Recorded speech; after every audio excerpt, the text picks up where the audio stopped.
Hello, hello, hello. Happy Thursday evening, everybody.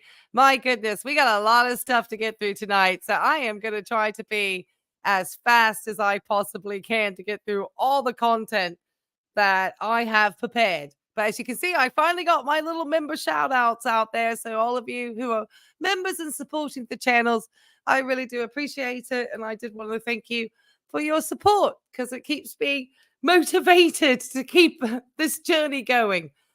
Because, yeah, it just does. So I appreciate it.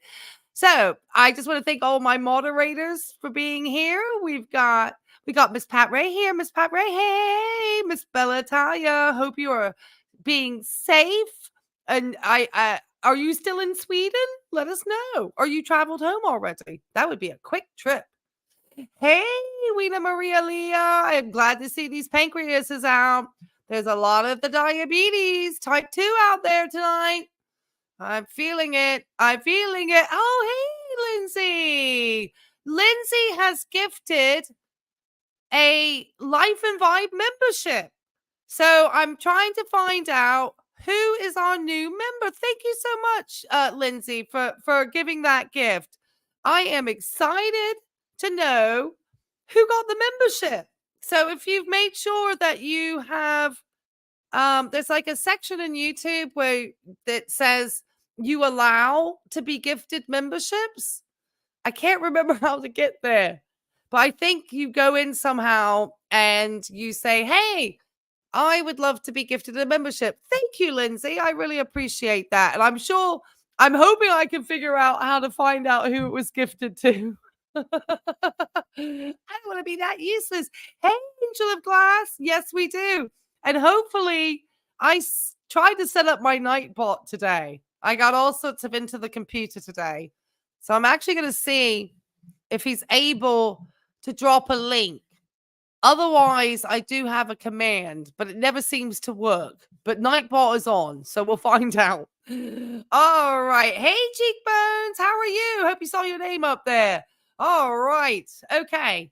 All right. So I hope I said, hey, Green Dragon, come on in. Come on in. Get busy, guys. Get in the chat. Get busy. Were you gifted the membership? How do I find out who was gifted the memberships? Let me see if Nightbot tells me anything. Because I have giveaways over here. So maybe he's going to help me out. Let me see. Fan funding. So we got Lindsay gifted one Life and Membership Vibe. So, Life and Vibe membership. My dear. That's a good way to start the night, right? So I would love to know who suddenly got a Life and Vibe membership. If you've turned on, there's Angel was gifted it. Yay! Thank you, Brooke. I see now. I mean, I see that she's got the little member sign. Well, Angel, I can't think of a better person to get that than you, being one of our moderators. I am so happy for that. Thank you so much, Lindsay. I'm so excited. And you shall be added to the shout outs, Angel of Glass. Absolutely. Yay! I'm so happy. Huggy! Yeah, I'm so excited. I'm so excited. All right. There must be a lot going on in Girl World tonight because we are a small crowd. But again, I got off a little late this evening, so I apologize. I was going to try to go off at 8, and then I had a friend that needed to stop by to do something for me. And I just had to, I didn't want to have the two coincide too much. So I just needed a little bit of a time buffer, and it's worked out perfectly. So, yeah. And then hopefully in a few minutes, I think hopefully Nightbot will work. We'll find out. Okay. All right. Let's just get straight over to Chantal's latest video. We're just gonna do it. Oh, you're making dinner. Well, I hope it's something healthy and whole foodish. I'm just saying, because Foodie's got she's sad. There's a lot of misery happening out here today. And but just to give you a heads up, before we jump into this video, I know I always say we're gonna get in the video, and then I'm like, oh. So 2 things coming up. I am going to be trying to do the member live, and I think I'm probably going to do that on Friday, maybe more in the a little in the evening, maybe take an evening stroll with me as a members live. So I'm trying to get that time because tomorrow, Friday, I there's two fashion hauls that Glitter and Lasers has had. There's J. Crew and a new one, a brand new one.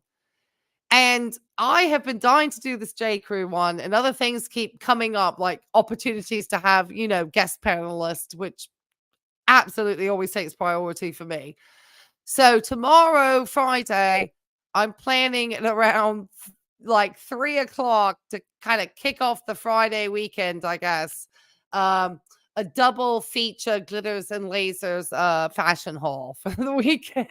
And it's maybe the glitter and lasers fashion hauls that have prevented me from some stuff. The sort of odd direction of my channel. But anyway, and then Saturday, of course, at 2 p.m. Eastern Standard Time, 7 p.m. Greenwich Mean Time, Eloise and I will be pairing up to talk about weight loss drugs and kind of its impact in girl world and all the girlies who have supposedly been on them have failed. Why would these injections not work for somebody necessarily with lipedema? So we're just going to take a look at all that fun stuff on Saturday. I know Eloise has done videos, and we're actually going to be doing like a dual stream. So it's very exciting for us old ladies over here from Generation X. All right. So just put those on your calendars, and that's as far as I've planned. I'll be honest. You've worked in a dialysis unit. Oh, I know, Cheekbones. You have been calling this one out for quite some time on this channel during our live streams. So yeah, when I heard that today, I automatically did think of you. And how you have been, you know, but I feel like half the time the reason why she's tired is because her heart is also decompensating, which is not going to help with the effectiveness of the kidneys. Because one of the first things that the heart shuts down, because it says, oh, well, we don't really need to do that function so much, is like your kidneys and your gastric system, like stuff that you actually think is important. Your body says, oh, no, actually, no, we can slow that down because I can't send all that blood that way. I got to send it all to this heart that's sitting at 40% ejection fraction. I don't think Foodie Beauty has quite worked out yet that the heart is a muscle that must be exercised. That sitting there and just having your heart beat as you eat food is not sufficient enough cardiovascular exertion to expect that your heart is not going to start decompensating, which means like, oh gosh, it's like it's breaking down somewhat. It's like it's not at its optimal function. It's defunctioning. It's not even a word. But yeah, 40%. You think 40% ejection fraction is being generous? God, that would be eligible for cardiac rehab. 40 and below, you get into cardiac rehab program. That's a definite call for some Entresto. Wouldn't you agree, Bella Italia? The miracle drug that Entresto is. I have to say, Entresto has done miracles for my congestive heart failure patients. It is a very good drug for them. It really does help. I've had patients that I've worked through rehab who did have very, very low ejection fractions. And between Entresto and obviously some beta blockers probably in there, and the actual cardiac rehab, which he went through twice, he actually returned to normal ejection fraction. So it can be done, but you have to, Foodie, actually do the work.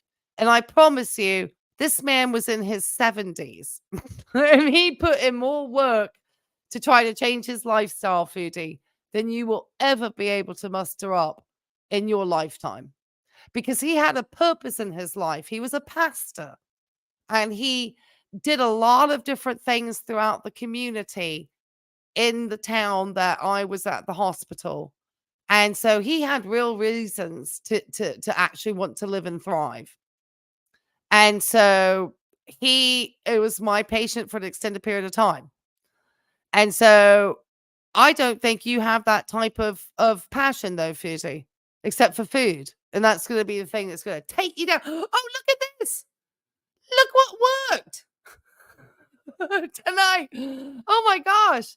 I told you guys I was busy today. Not only did I take Junebug out and give her a full hour's like run in the woods, which I've started to notice like got bit by mosquitoes even through my clothing. That I did a shady weigh-in today. If you haven't checked out my shorts, go take a look at the short that I did, because I did a shady weigh-in to Foodie this morning. And I was a little embarrassed because I lost more weight than I anticipated when I got sick. I lost like 10 pounds. I'm not even joking. And I didn't have 10 pounds to lose. So, and that's not a brag, okay? It's just, it's been work, and it's been about a lifestyle, Foodie. And that's the reason why at 55 years old this year, I weighed in at 127.8 pounds this morning, Foodie. And I'm 5'9". So it puts me in a pretty low BMI. And it's not because I decided to wake up one morning and I was just going to glow up and do all this stuff. It's because consistently I have always exercised. I've always been very conscious about the foods that I ate, because I realized from a very early age that the eating good, healthy foods was what was probably going to help keep me healthy. And there was no magazines about it, I can promise you, in the 1980s. I just saw what my friends ate, and I just didn't like that stuff. It didn't make me feel good. And the stuff that made me feel good and made me want to run and exercise and do all that sort of stuff was fairly healthy food.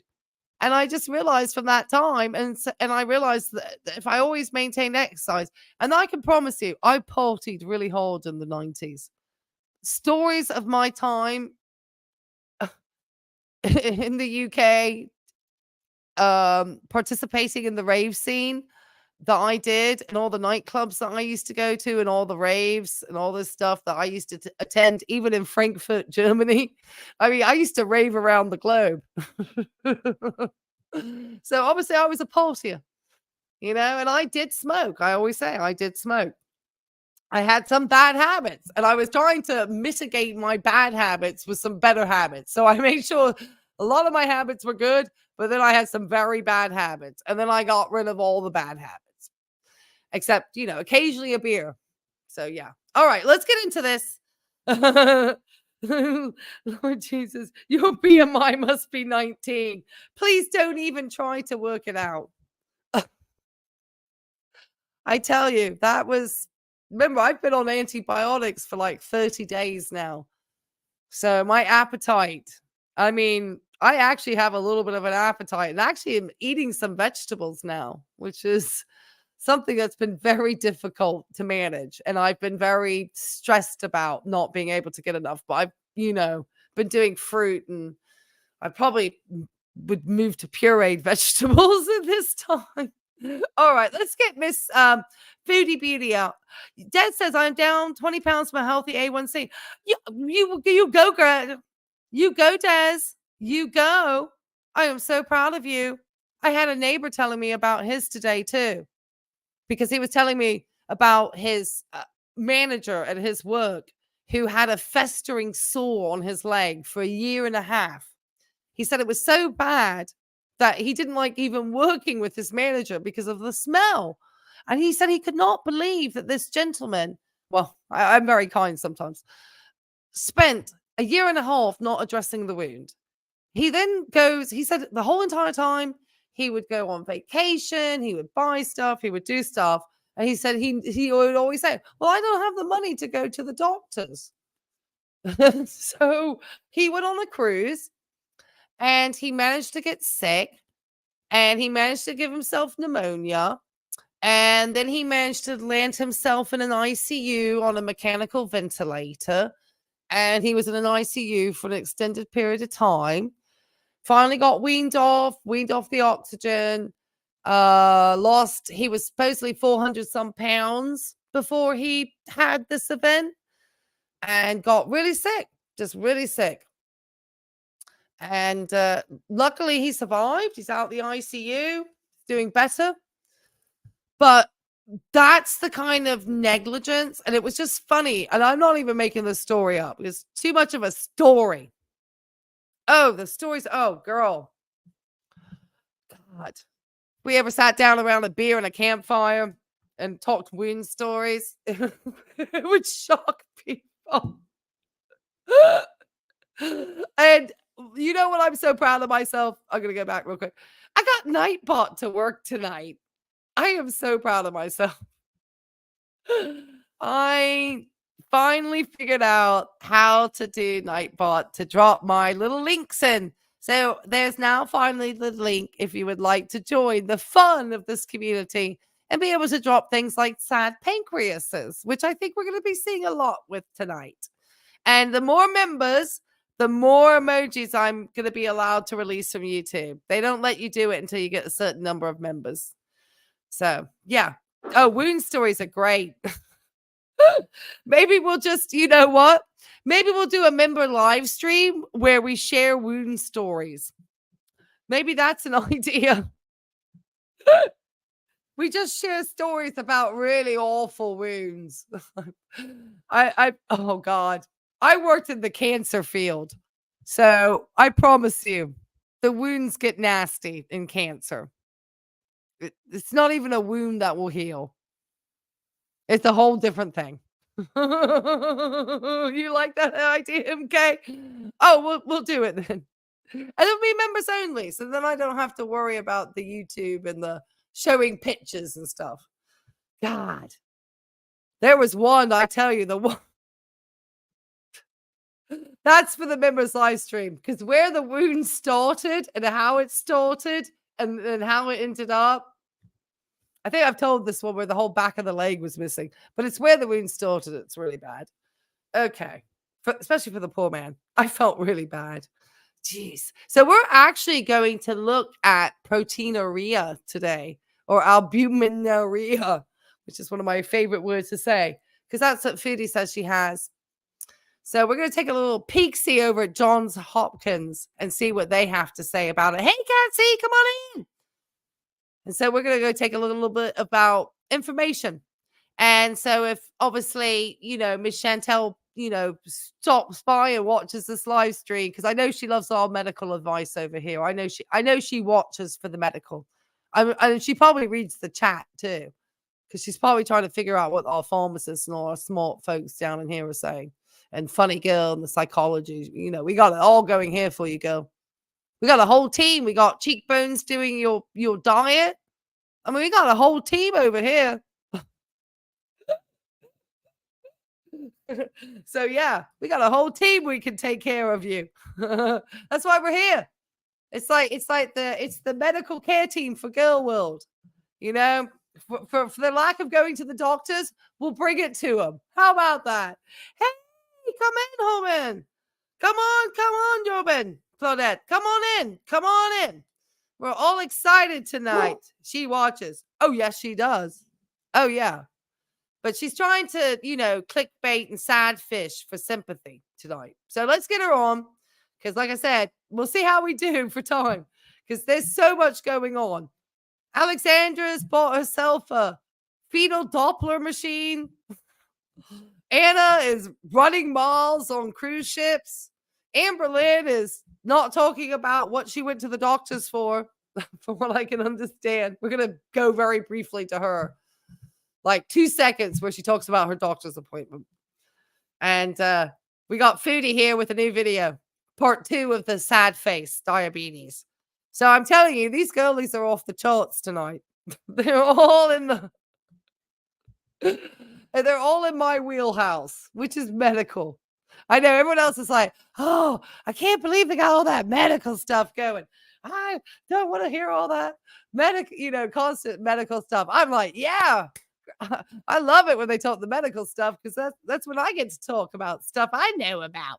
Hey, Tara, come on in. You got from a big bike ride? Oh, nice.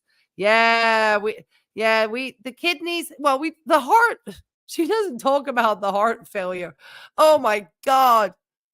Oh, we just got to get the video started because I've got I'll be here all night just trying to get through Foodies because she's saying a lot and we all know it, but there's certain things that I'm thinking, why would they? I understand why, but just it makes me nervous to think that she's come off of drugs that probably weren't a good idea to come off of and stuff.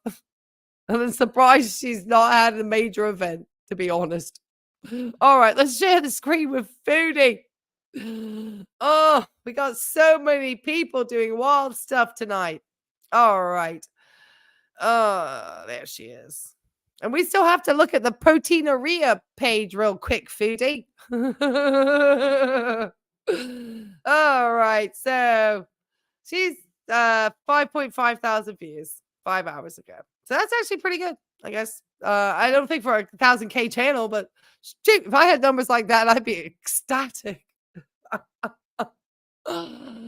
right, girlfriend. Okay. And then I think at the very end, if we can get through these girlies, we'll get a poll as to which girly was like had the dumbest story or something. Maybe not dumbest, that's not a good word. But maybe we'll vote off with who's had the best weekly check-in this week. You're fixing to cut chins to the white meat. Buckle up, buttercups. You go for it. Hey, Gonzo, dude, come on in. The sad face series and fast face videos are my favorite. Oh, you know what, Gonzo? She is so sad because, healthy foods equal sadness to our friend Chantal. And one thing we don't want her to be is sad. So it's a struggle, it's a struggle.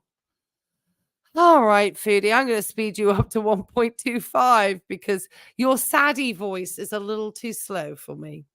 And if you hear me munching on an apple in the background, I will try not to be too. I'll try to be quiet. I'm going to let her play for a minute because I got these really good looking apple slices and a couple of grapes over here. And I would really like to have one. All right, Foodie. Oh, look what's back. The couch and the plaque.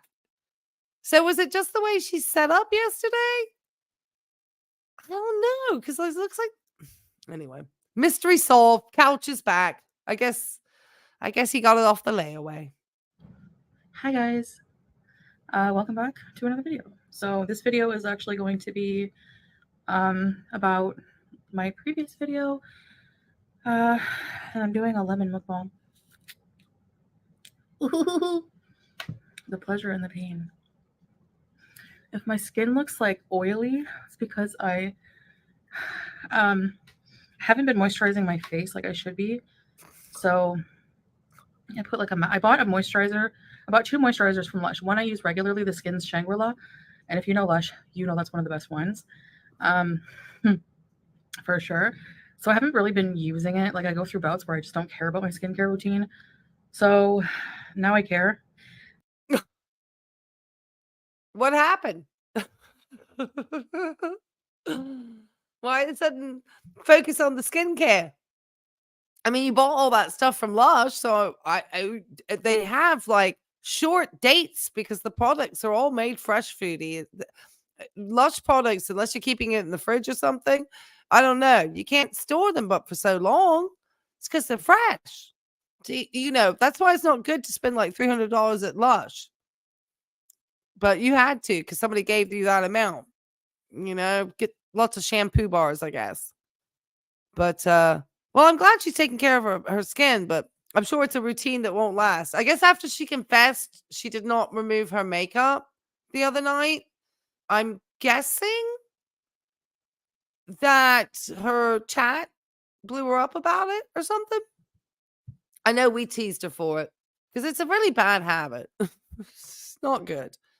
You got to be sloppy drunk to the point you can't walk to get away with that excuse, girl. And then you still get a micellar water on a little like cotton pad. I have to get my contact lenses out. It's a whole ordeal. All right, girl. Keep telling us about how you're a dermatologist now. And I know that sounds so weird. If you're not inside my head, you probably will never get it. I'm trying my best to make you guys understand, but so I use this other moisturizer piece because it has cocoa butter, almond, and aloe, and I don't know, I just like I find it a bit too heavy and not greasy, but just heavy, you know, like cocoa butter heaviness to use as like an everyday moisturizer. So I actually use it as a moisturizing mask, so I don't really waste it. Like a kind of an overnight mask or just a mask when I'm not going to be putting on makeup and I'm just going to be staying at home. So yeah. Now, yesterday I did a video where I said I had a new health problem. And I didn't really want to. Oh, Julia's back. Hey, Julia. Julia's like, I wonder how Julia's going to move around the plaque. I'm always wondering, has the cat been brushed? Is that Maddie back here? I always have to have a Julia watch. All right, Chantel. So you were going to tell us about your new health problem, and then you didn't want to talk about it.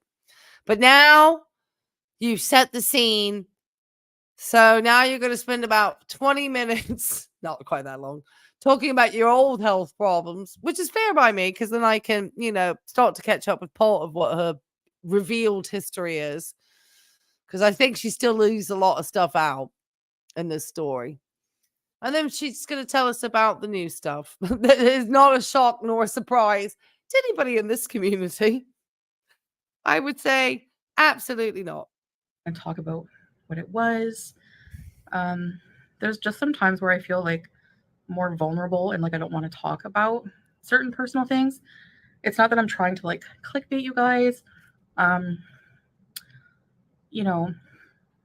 Because I did have a new health issue, but I didn't really just want to talk about it. It's not something like, it's something that could potentially be serious, but it's not like right now super serious, as long as I really start taking care of myself. So, and this is the thing, like it's just like, I feel like just health-wise, everything is just crumbling down. And I'm not coming on here, to ask for sympathy. I'm just here to share my... Well, I think it's difficult to be sympathetic to someone. I mean, obviously, if you were my patient coming in, obviously I would still treat you with kindness and compassion. But I think, asking for sympathy is not the right way to think about it, because your health issues predominantly seem to be because you put a lot of risk factors in your life, Foodie. So having those types of high risk factors for disease due to that, it can't all be hereditary, girl. You have to take personal responsibility for your health. And you have managed to take zero responsibility in reality for your health for an extended period of time. You had one wake-up call a few years back, and it woke you up for a moment to improve your health. But I think you were so young and were able to bounce back, and you just suddenly then just went, I don't know. You went off the deep end after that. You just didn't sustain it. And instead of now being in good health and probably at that 200 pounds you were talking about, you're not going to be there. You're at this. You decided to give that journey up to do mukbangs. Personal choices, girl. Choices. What choices will you make? Personal experiences in life, good and bad. And regardless of the reception of them, basically. So probably drink a lot of water in between. Oh, Kat, that's awesome. Yes, she certainly keeps out of the sun for that. But then obviously then she's vitamin D deficient. So it's like it's always a catch-22 for her. But I think she's been supplementing, but I don't know what dose. She's been supplementing with a lot of stuff lately, which is also very hard on your kidneys if you don't need it, Foodie.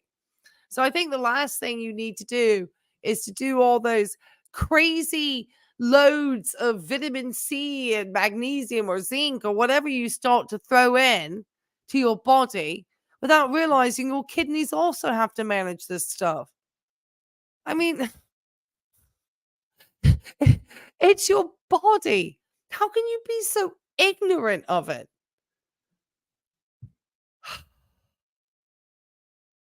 All right, keep going. There's quite a few new people that are watching me now. I see a lot of comments. I'm new here. So in case you actually, a lot of my videos are private, my old ones, so you can't really go back and see like the health journey from the beginning in a lot of ways.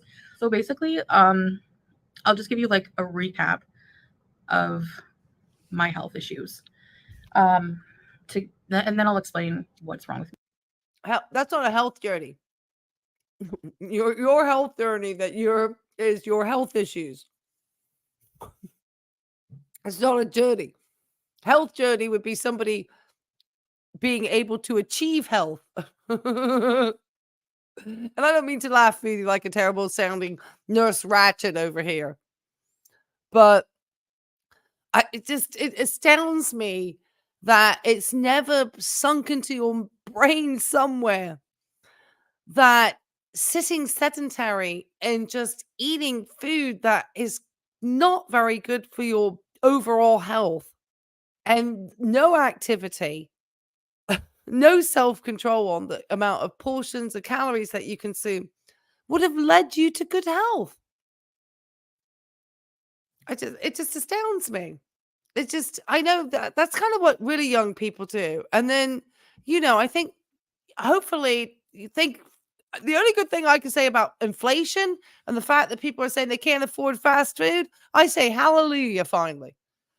For me as a cardiac nurse, because there's nothing worse and probably the thing that has brought more people to cardiac health problems than that bloody fast food crap that people eat. God damn it. All right, keep going, Foodie. So, where do I even start?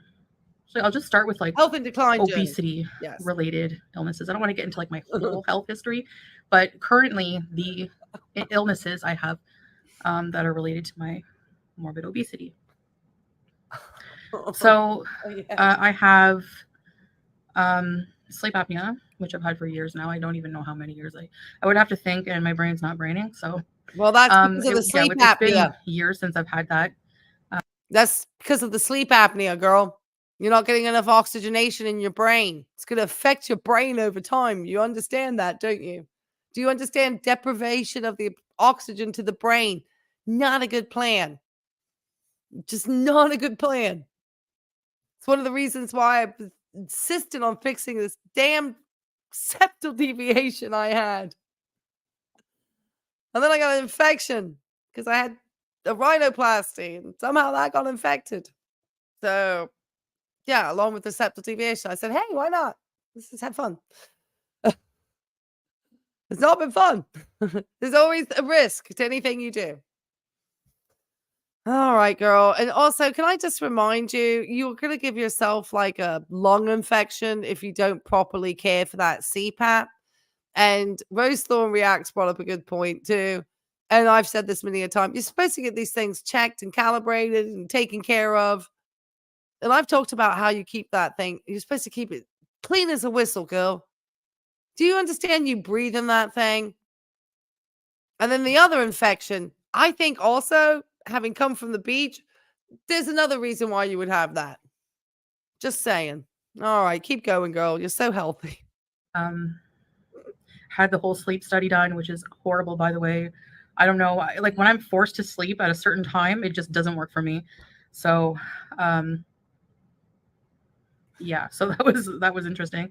But I got diagnosed with sleep apnea. How I knew I had sleep apnea, I get asked that a lot, was actually my mother noticed. Um, wow, my eyes look bloodshot. I'm just tired. So some weird noises going on. Mhm. Just I hope they're not too distracting. So I went to a cabin. Well, thankfully, I was so out, I never saw it coming. But yeah, I can promise you though, the relief of actually being able to breathe through one side of my nose now that I had not been able to breathe through forever, obviously, was a gift. Despite the infection, because I know I'm kind of caught it and it's healing and I'm kind of on the other way. Hopefully, I won't be, having too many issues with the graft or anything that was put inside. Um, but I never could do yoga breathing. Like I could breathe through one side, and then when they ask you to switch to the other side, it was like that was it. Not a single drop of air. And then every morning it was awful when I woke up. I'm just gonna say. I really suffered. And I have to say, ever since, despite the stuff, even with the antibiotics, I am so glad to be able to breathe so much better than I did before.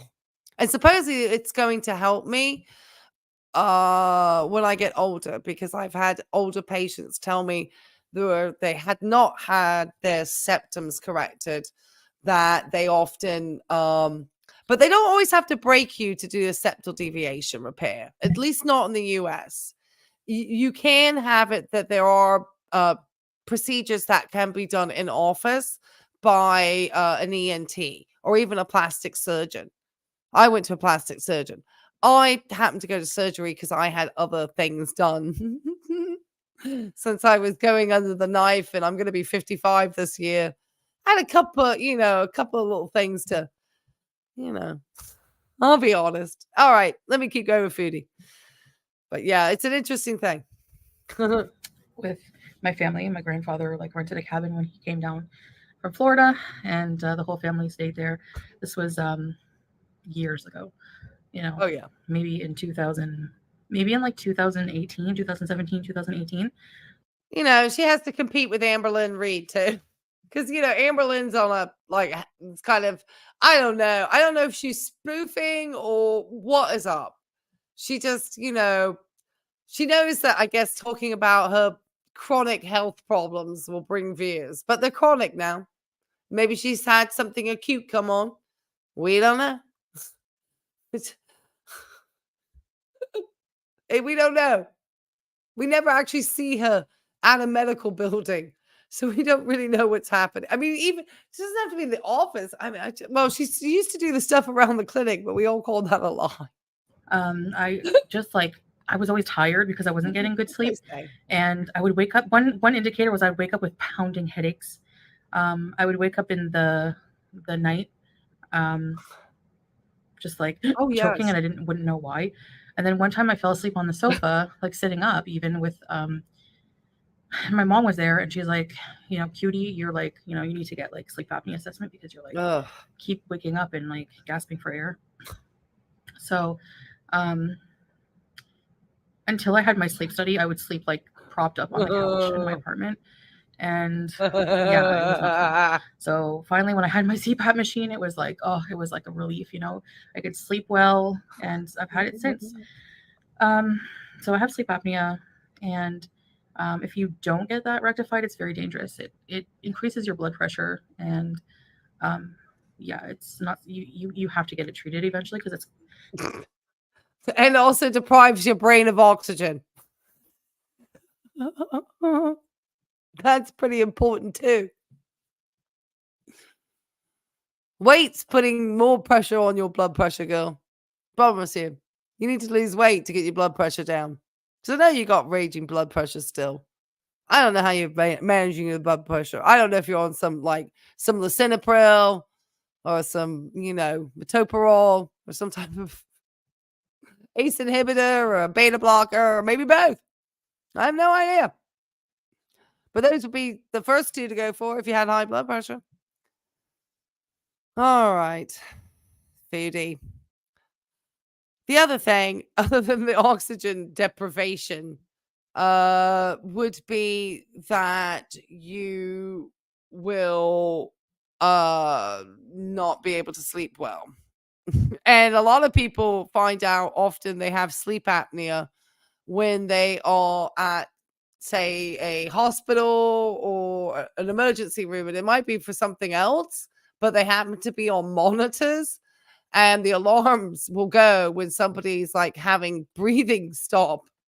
And that often the nurse will be like, and or there's certain things that you can also see when you're looking at the patient, obviously, that the respiratory, you're watching the respiratory, suddenly it's like not, it's like suddenly a moment where the change in breathing pattern. And a lot of times they'll find out from there that they need to get a sleep study done. It's very common. All right, Foodie, keep going. Can lead to like heart problems and sometimes death if I'm left untreated. So then Got a stroke. a few years ago, I also had pulmonary embolisms, which I've had twice. The first time, I just noticed a lot of chest pain, and like that went into my back and like in the lung area. And I was like so short of breath. Yeah. So short of breath, more than usual. I couldn't even, and I just couldn't do anything without, like walking a few steps, I would be so out of breath. And oh yeah, it's absolutely terrible for your heart too, because if you're not oxygenating correctly, then how are you gonna get that oxygen exchanged to the heart and be able to actually carry all the oxygenated blood to your muscles? And one of your muscles happens to be the heart muscle too, Foodie. So yes, let me clarify into that, because you mentioned the heart, but you mentioned the blood pressure. And really the biggest part is that if you're not bringing enough oxygen into your lungs, when your blood goes into the lungs to be oxygenated, to be taken back to the heart, to be sent out of the left aorta, into the aorta, and out, the left ventricle, out to the aorta, and then out to the rest of the body to bring oxygenated blood for the rest of your bloody parts of your body to function correctly, girl. So how do you expect that to happen? And if your CPAP isn't working correctly and you're complaining about being tired, one, I think, your heart's failing, because obviously your heart isn't going to be able to produce enough energy, because your walls of your heart are getting thick, girl, because you're not exercising enough. So that's what happens with the heart muscle. It actually thickens from lack of use. A good, healthy heart has nice thin walls that can pump and get all that blood out. I just don't think you understand the holistic picture of everything. So yes. And it probably then would send your hot blood pressure soaring. Or actually dropping, potentially. Because you're not just able to squeeze out enough blood to get everything properly functioning. All sorts of stuff going on, girl. Says the cardiac rehab nurse. and more than usual. That's what I did forever. So I went to the hospital, So thank you. and they did a I'm blood happy test to and found, explain like, the it's whole called a D-dimer right. test, and they found that I did have blood clots. And they did a CT scan, and they found I did have blood clots. I had some pulmonary embolism in my lung, so they put me on warfarin, Coumadin, and which is for people who are overweight the most effective option. But I still want to know what transpired. I mean, obviously her poor health, but something occurred for her to get that PE. Usually that's because she had a clot somewhere, and that clot, wherever it was close enough to break off and get into her lungs, which is really dangerous. You can die from a pulmonary embolism. She had 2. She got very lucky, because people die from those things. There's 3 things that can happen with a broken off blood clot. It can go either to the lungs to cause a PE, it goes to the brain and cause a hemorrhagic stroke, or it can go to the heart and help a cardiac event happen. And then on top of the prep, oh my God. I don't want to get into all the pathology. It's so much. She's been very lucky. And then put her on Coumadin. What a terrible drug for this person to manage. Jeez. And I think with that history, I mean, also the lack of oxygen to the brain, Foodie, by not wearing a CPAP could lead to an ischemic stroke. God. She's gonna have like stroke soon. I swear. I almost feel like she's gonna have a stroke before she actually has a heart event. Because the heart will keep on freaking going. It's an amazing thing. I just feel like she's setting up for a stroke or dialysis. All right, let me keep going. Up, June bug I emojis, had to everybody. get regular We need blood tests, bad pancreases in here and INR stethoscopes, tests, which were a please, in the pain chat. until I bought my own machine. But before that, I had to go to the lab. Like, I think it was like I don't remember, every week maybe. Thank you, June. And so I asked to be put on another medication. So they put me on another medication at my request. Then they did warn me about the potential issues, but they thought there would be a chance it would be okay. Because there's a risk of, if you're put on a medication, like a certain like for people over a certain weight, mostly only Coumadin will work. So they put me on a different one where I wouldn't have to have the test done anymore, but the pulmonary embolism came back because it wasn't working. The medication wasn't working, so I went back on the Coumadin. So, which I'm not on anymore. I know a lot of people are going to think that's so. I'm curious if they put her on Eliquis. I don't know about Xarelto. I usually go to Eliquis. It's one of those two. She either got moved to Eliquis, which is twice daily, or Xarelto, which has like a ramp up, and then I think it's once a day, if I remember correctly. So, Coumadin, though, not the drug for Foodie. Just a very difficult drug to manage. The good news is that she avoids the green vegetables. So she wasn't going to have to worry about getting additional vitamin K in her diet, which is the antidote to Coumadin, or warfarin is the other name it's known as, because she wouldn't touch those. But you have to monitor it like a lot until you can be seen as somebody who's actually getting in the ALR range, the international normalized ratio. And usually for somebody where they're trying to prevent you from having another P or a stroke, more importantly, it's a stroke. They're worried she'll have a stroke, especially if she's thrown 2 PEs. And so now I got her on Coumadin, which manages, you have to have a Coumadin clinic. I used to help run the Coumadin clinic with my hematologist oncologist. It's the blood disorders and the cancers. And I have had to, every time we get the INR in, it's not quite right.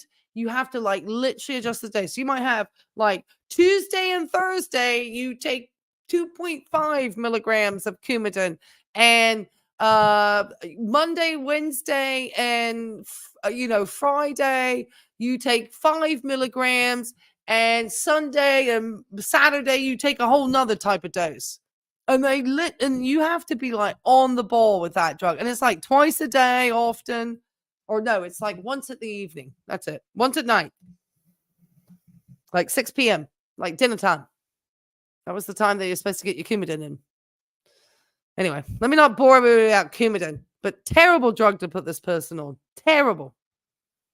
Dumb and risky, because they did like test in my legs to see like where the deep vein thrombosis, like to see if it was caused by a deep vein thrombosis, basically a blood clot in my legs or something. Okay. So they scanned my legs. It didn't originate from there.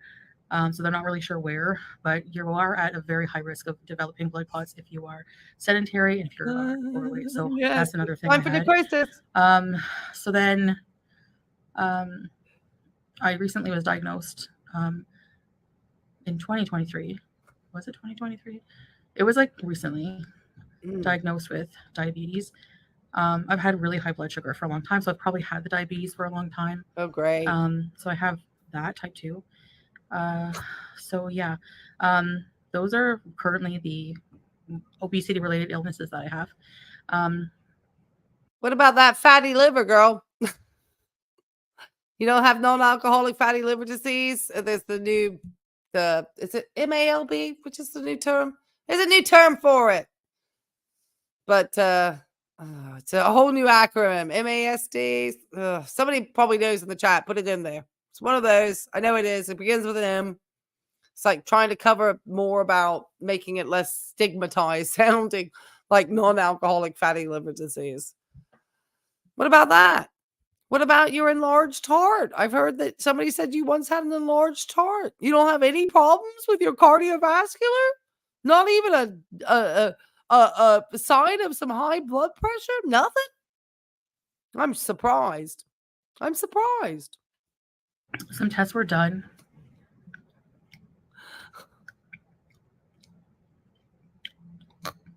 Oh, okay. So, and I got diagnosed with that here in Kuwait. I saw a doctor, and they, through like urinalysis, they do a urinalysis panel and blood work, found a high level of protein in my urine. So my kidneys, the beginning of having issues with my kidneys, which is common with people with type 2. I was told to drink a lot of water. It can happen to people of all shapes and sizes. I would be curious as to what her pathology was for that. I'd like to see labs because, you can be thin and fit, but you could, look thin, but still not have a great diet. You just might not be eating the same portions that somebody like Chantel eats. Something you may be more portion control, but it doesn't mean that the food is any more nutritious. I'd be curious. Because I think there are certain liver which can be hereditary too. All right, keep going. Especially with the medication for diabetes I was taking. And that brings me now to recently I've noticed like a very high increase in urination, like just always needing to urinate, like maybe every half an hour, literally, like just having to urinate. And girl, that's the polyuria from the uncontrolled diabetes. The polyuria, the polydipsia, and the polyphagia. It's the 3 polys. I've been saying it forever. If you want to eat crazy amounts of food, you're drinking huge amounts of liquid, and you're urinating a lot quite frequently, those are the hallmark 3 signs of hyperglycemia out of control and unmanaged. So that is probably one of the contributing factors to that, along with probably another issue you're going to talk about, but that would be probably the main one.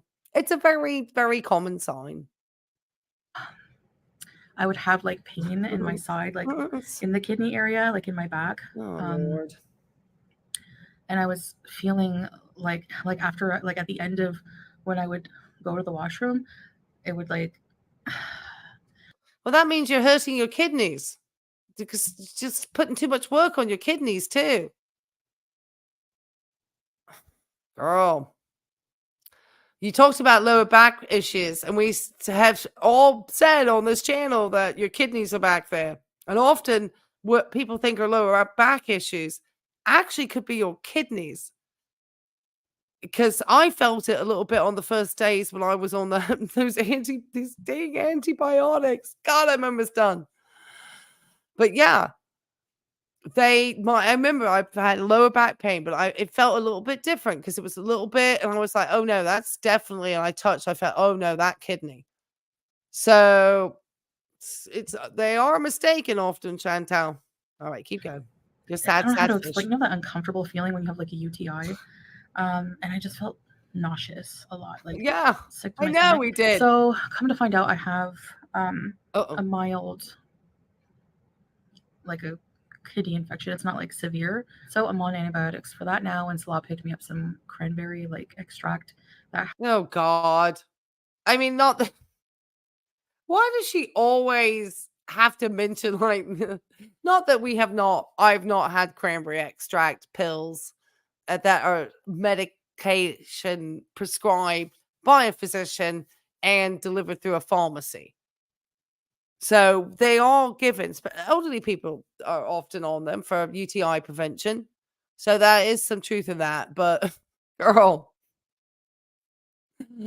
oh, it's always like, oh, Dr. Salah, man. helps with like this issue at the pharmacy. And I'm trying to drink a lot of water. And just, I'm so tired from this. Hi, baby girl. And, I'm just trying to feel better. So I'm resting a lot and, yeah, doing what I can. But sorry, I was mid apple bite. I apologize for crunching noises. Chantel, just careful with the hyperhydration of water, because you kidneys also have to excrete that too. So just be cautious and conscientious of not overdoing it, because your kidneys, yes, you're supposed to stay hydrated, but also just be aware you don't want to put too much strain on your kidneys. Just careful. sometimes I get really tired like this and sometimes I have more energy. It's like, I don't know, it's weird, like when I was in the pool yesterday, I had a lot more energy, but I was still not feeling great. Mild like the agoraphobia, sorry. I'm just drinking a lot of water, try to flush it out. So I really want to try to be super careful. Yes. What I put into my body. It's like a critical at prophylactic. this point. I don't want to have kidney damage. I know people who have had uncontrolled type 2 and they were on dialysis, and eventually, the person I knew specifically is no longer with us, sadly. And I don't know how much damage is already done to my kidneys, but I don't want to have like kidney failure. So I'm trying to repair whatever damage is done, and I'm going to do whatever I have to do on my part. Unfortunately, Chantel, sadly, I don't think the day you feel like you've gotten, better with the cranberry extract and the antibiotic that you've probably been prescribed, then you probably be back to your old ways. And a lot of what's happening with your kidneys, apart from the unmanaged, uncontrolled type 2 diabetes, and we're going to get into this in about 2 seconds when she finishes. And we'll take a quick look at the proteinuria and kind of what leads up to that. It's very quick. And just to sort of highlight some of the parts of what she's, trying to describe here. And your heart is the thing that you really need to start thinking about. All these other organs, and the diabetes, obviously, which is going to affect your heart muscle too. But if you keep doing things that affect your heart muscle, then your heart muscle is going to start doing things to affect your other organs. And the one it really starts to affect is the dang kidneys, girl. High blood pressure, having all of that is one of the biggest reasons why people end up on dialysis. Because the heart can't function properly and it shuts literally the kidneys down. Because it's got to send everything to the heart. There's what we call the ABCs. It's airways, breathing, and circulation. If you don't have those three going, girl, now else not working. And I can promise you, your circulatory system with your heart is trash. And it's going to affect your breathing. It's going to affect how tired you feel. It's going to affect absolutely how you digest food, how quick shit literally moves through your colon. I can't even tell you enough about it. I'd be here all bloody day and nobody wants to hear me on a soapbox on this. But it's ridiculous. You have no understanding. So yeah, unless you start getting more active and you stop eating literally all the crap that you eat, girl, your kidneys will go. Potentially before your heart. And then you'll have a nice, miserable time going to dialysis 3 times a week. Oh, you'll be loving it while you have to sit there like 8 hours in a chair. And if you don't, You will fill up so much with fluid. You're going to wish you went there, and your blood pressure will go sky high like you've never seen. Some of these dialysis patients, their blood pressure is out there. It's wild, well into the 200s on the systolic. Girl, you have no idea. To do that, even if it's suffering, like through the discomfort of the change and the, trying to take control of I'm so sorry, my eating Brooke. disorder and food addiction and stuff like that.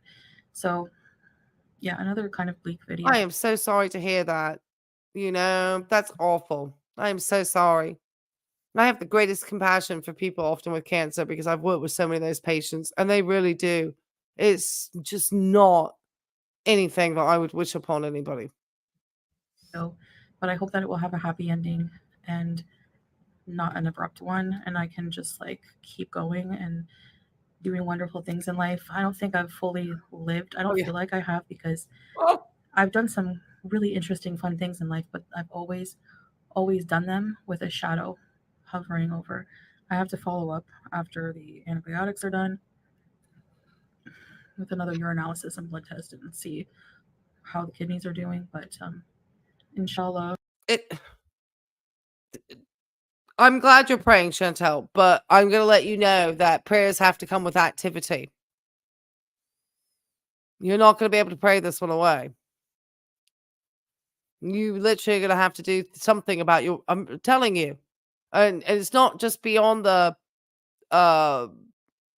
swimming, which is good, but you need a proper bikini, because I swear, if you fall asleep with those wet clothes, girl, you'll have a UTI faster than you can say, where's my towel?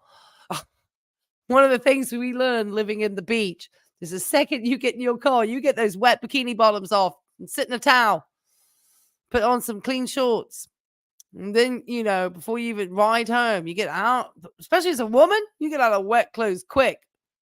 Because otherwise, bacteria, all sorts of stuff down there. Well, get up into your lady parts, girl. And cause all sorts of infections and, vaginosis and all sorts of awful stuff I don't even want to describe. This will help it. And, as long as I do my part and just pray, do my part and pray. That's all I can do. So. Pat Ray asked if I have any suspicions about congestive heart failure at this time. And I would say the amount of time she talks about being tired and just the energy and the fact that she's not somebody who is very active. I mean, you have to stay active. That's why it's very common. I mean, congestive heart failure is far more common. It's obviously, people hit their 70s, maybe they got a little bit more sedentary. And so the heart muscle has not functioned. My grandmother died of congestive heart failure. But she was 91. But it is often that with the heart, it is a muscle that must be exercised.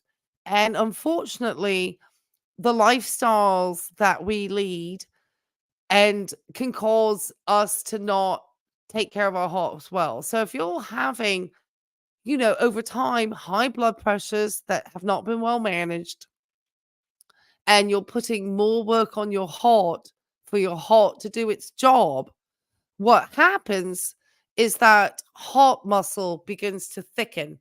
And therefore, the space inside of your heart that holds the blood is too thick to squeeze it properly. So that's what's known as your ejection fraction. How much percentage of the blood in the left ventricle chamber is actually squeezed out of the heart and into the rest of the body. And if you have put a lot of work on your heart that's not cardiovascular work, like taking a nice walk, doing a bike ride, taking a swim, and doing that physical activity over time, your heart will actually thicken its walls because it's just not working properly. Your blood pressure is going to go up, and then it doesn't squeeze out enough blood. So instead of squeezing out 60% of what's inside that chamber, which is what you want to have, it only squeezes out, say, 40%.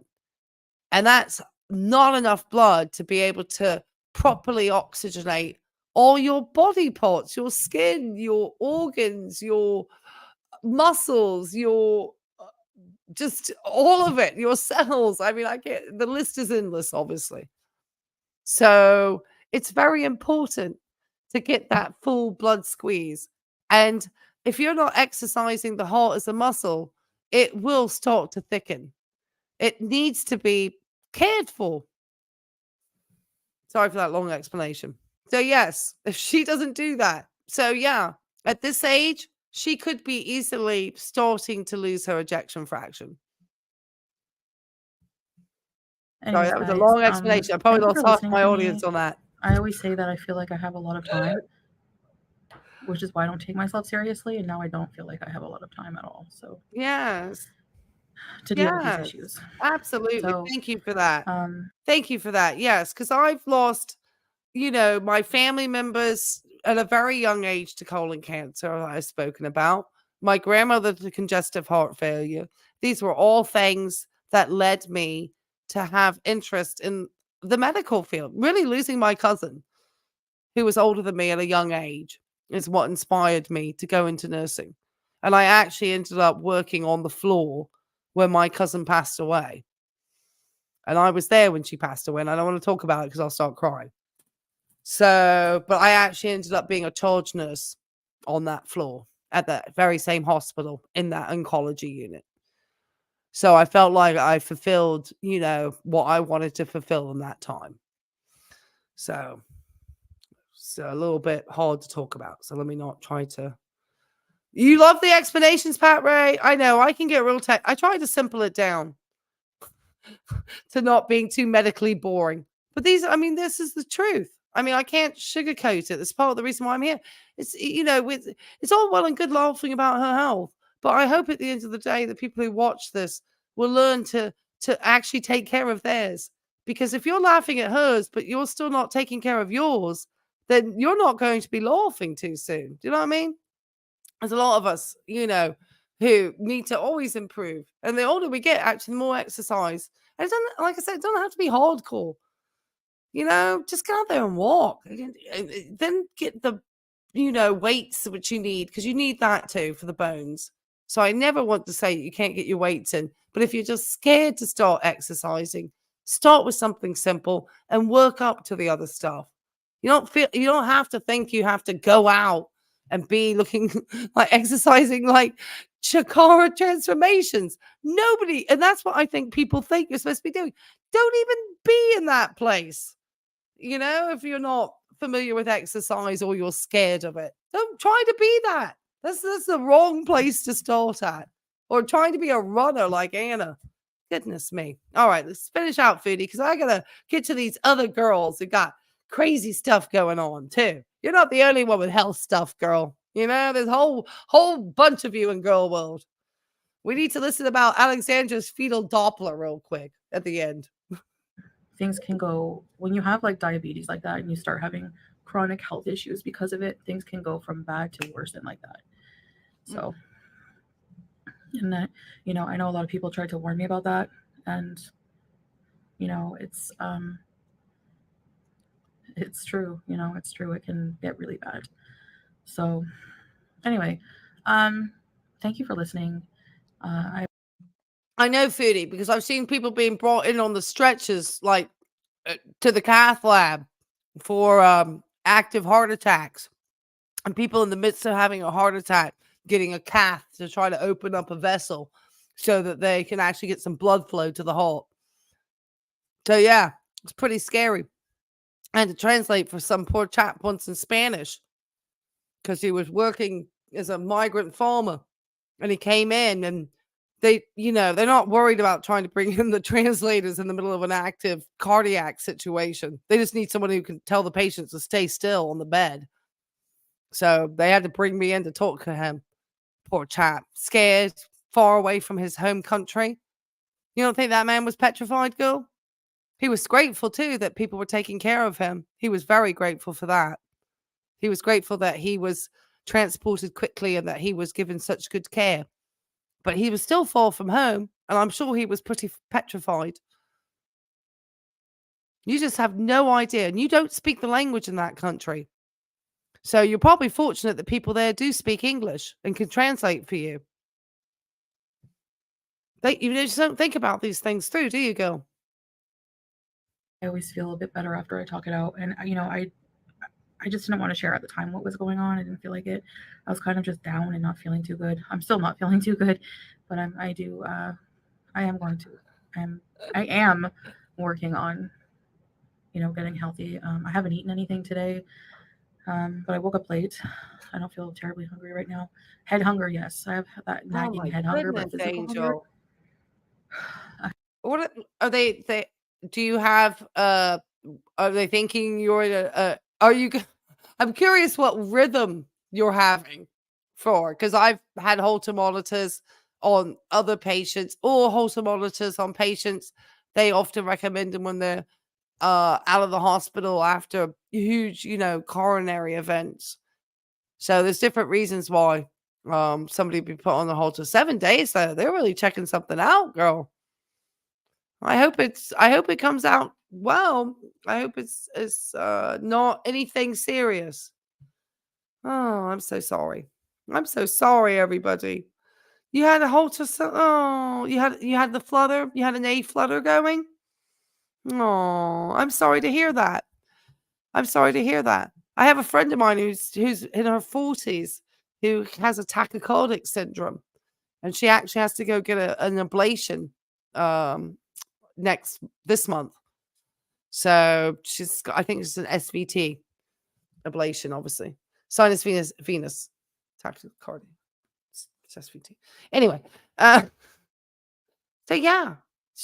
I think she's doing the SVT because I don't think it's not because she has AFib or because that would be the other type. That's a really long procedure. Anyway, yeah, it's all part of the cycle. She'll be stuffing her face in a week saying that this is her only meal a day. Just watch. Yeah, that's the thing. I just, even if this, event has really happened, she really got to a doctor, because with Chantel, you just never know, so we're taking it with, her word at this moment. I often find dubious with her medical stuff. And I will, we'll see. We'll see what happens. I know she'll be eating again, though. She won't have any lifestyle change. So we'll see if this issue suddenly goes into remission. She loves some remission. I haven't been feeling well. Like I said, I have some nausea. So, yeah, just going to tell it to shut up and go away and leave me the heck alone for a change. Well, the nausea could also be another sign of heart failure, sweetheart. Because you see, this is what I'm trying to say to you. Your heart picks the organs it's going to take down first. Kidneys and the gastric system was what I said earlier. You know what comes along with it? Nausea. The worst nausea that you can imagine. I mean, unabated nausea. I mean, people screaming for help because they're so nauseated. And that, sadly, I have to say, is closer to end of life. I don't want to get into the depths of it because I don't want to make my audience depressed. But obviously, as a registered nurse and one who's worked with inpatient hospice and hospice case management, I've been in the medical field for an extended period of time. And I'm still trying to debate whether I want to get back into it. I mean, back on the floor. I've been looking at nursing jobs and I'm always just like, I just want to walk dogs at the moment. Because to have to deal with this sort of, type of very complex illnesses from folks like Foodie, that it's a lot to do with how they've lived their lifestyle, because you just cannot sit and eat all that food and all that very unnutritious food and sit there and be sedentary and expect that everything is going to go well. It's unfortunately the body just doesn't like that. It doesn't like that. We weren't created to be that way. It doesn't have to be hard, but it doesn't have. You've now made it hard for yourself for taking it so easy for so long, Foodie. It's now gonna get hard, girl.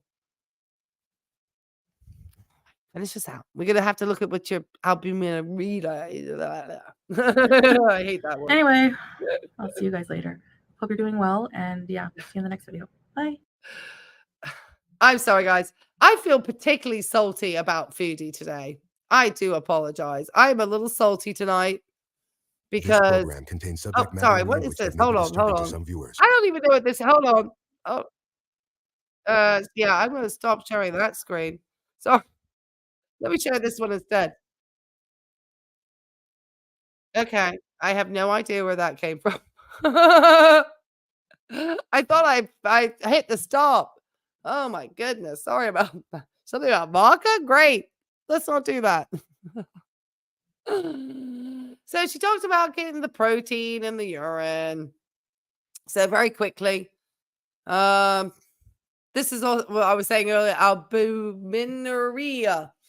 And obviously high levels of protein in the urine. It is not a disease in itself, but a symptom of certain conditions. So her having protein in her urine is a symptom of other things happening in her body. It's not an actual disease process that would just suddenly happen in your body without anything else having occurred. And it affects the kidneys, obviously. Typically, too much protein in the urine means that the kidneys filters, what's fancily known as the glomeruli, are not working properly and are allowing too much protein to escape in the urine. And when those glomeruli become, oh, I said it right the first time, then I destroyed it, are damaged, you can get nephritis, which is basically inflammation of the kidney, or oh my goodness, am I really gonna get through this one? Glomerulonephritis. Oh Lord.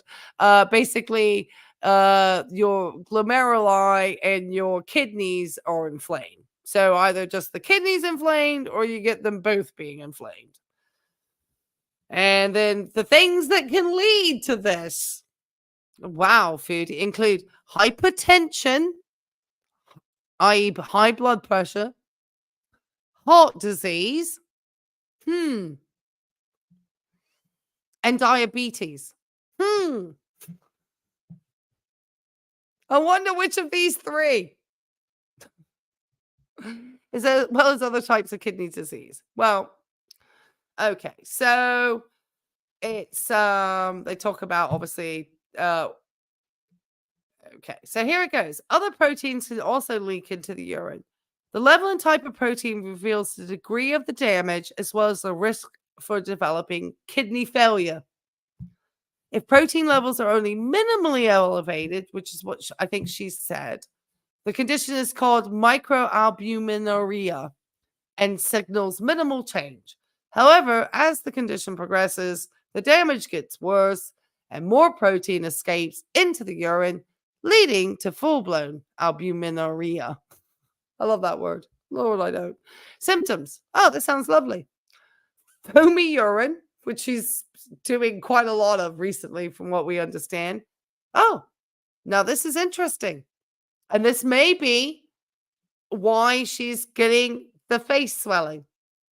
Swelling of the hands, feet, face, and or abdomen. Early stages, proteinuria may not cause visible symptoms. Since she's got all this swelling, she may not be as mild as she's wanting to say, if this is really what she had. And then obviously they do a dipstick. Is the most common way. There and that would say, oh, it's high in protein. That would then lead to further tests to try to really break down which of the proteins, how much, and then you would do your BUN labs, your blood urea nitrogen is the acronym for that. You would get your creatinine taken. Yeah, all of those. Anything to do with the kidney function. And you would get all those tests in. And then that would be able to help you check to see. The creatinine is going to tell you a lot, and the bun's going to tell you a lot too. Don't want to see those elevated, basically. And then obviously you can get some screening, treatment. Obviously, it depends on the condition. And it says if nephritis is caused, determining the reasons for the kidney inflammation and treating accordingly is the first step.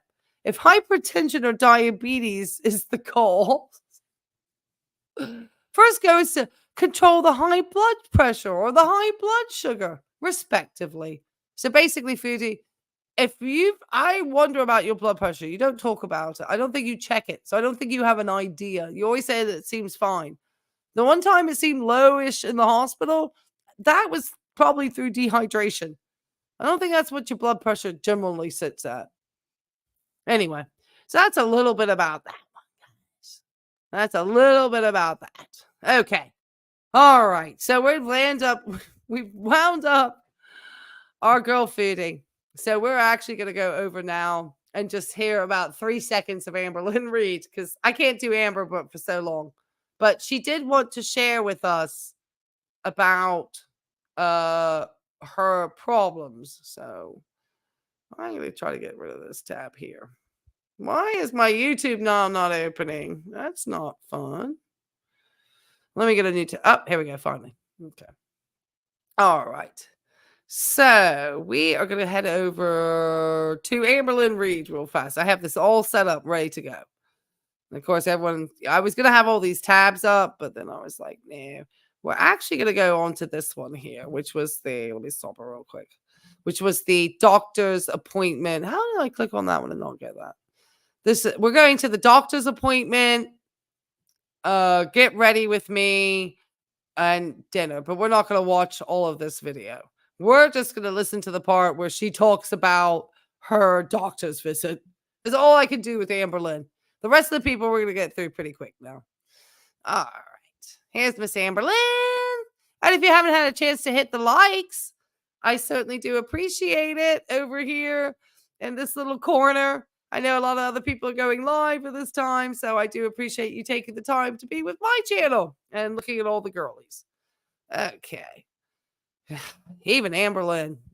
So I haven't said this in a hot minute, but I have a doctor's appointment today. So let's go do that. So we're at the store now, and my mom saw this, and she was like, I don't give my cat catnip. I think that was it.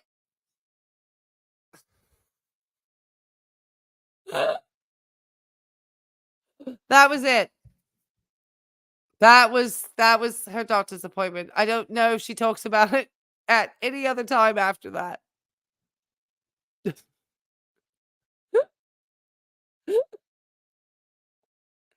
But I guess what she did differently from Foodie is she did show that she was sitting in a medical office, because I saw the equipment on the wall, the auto checkers.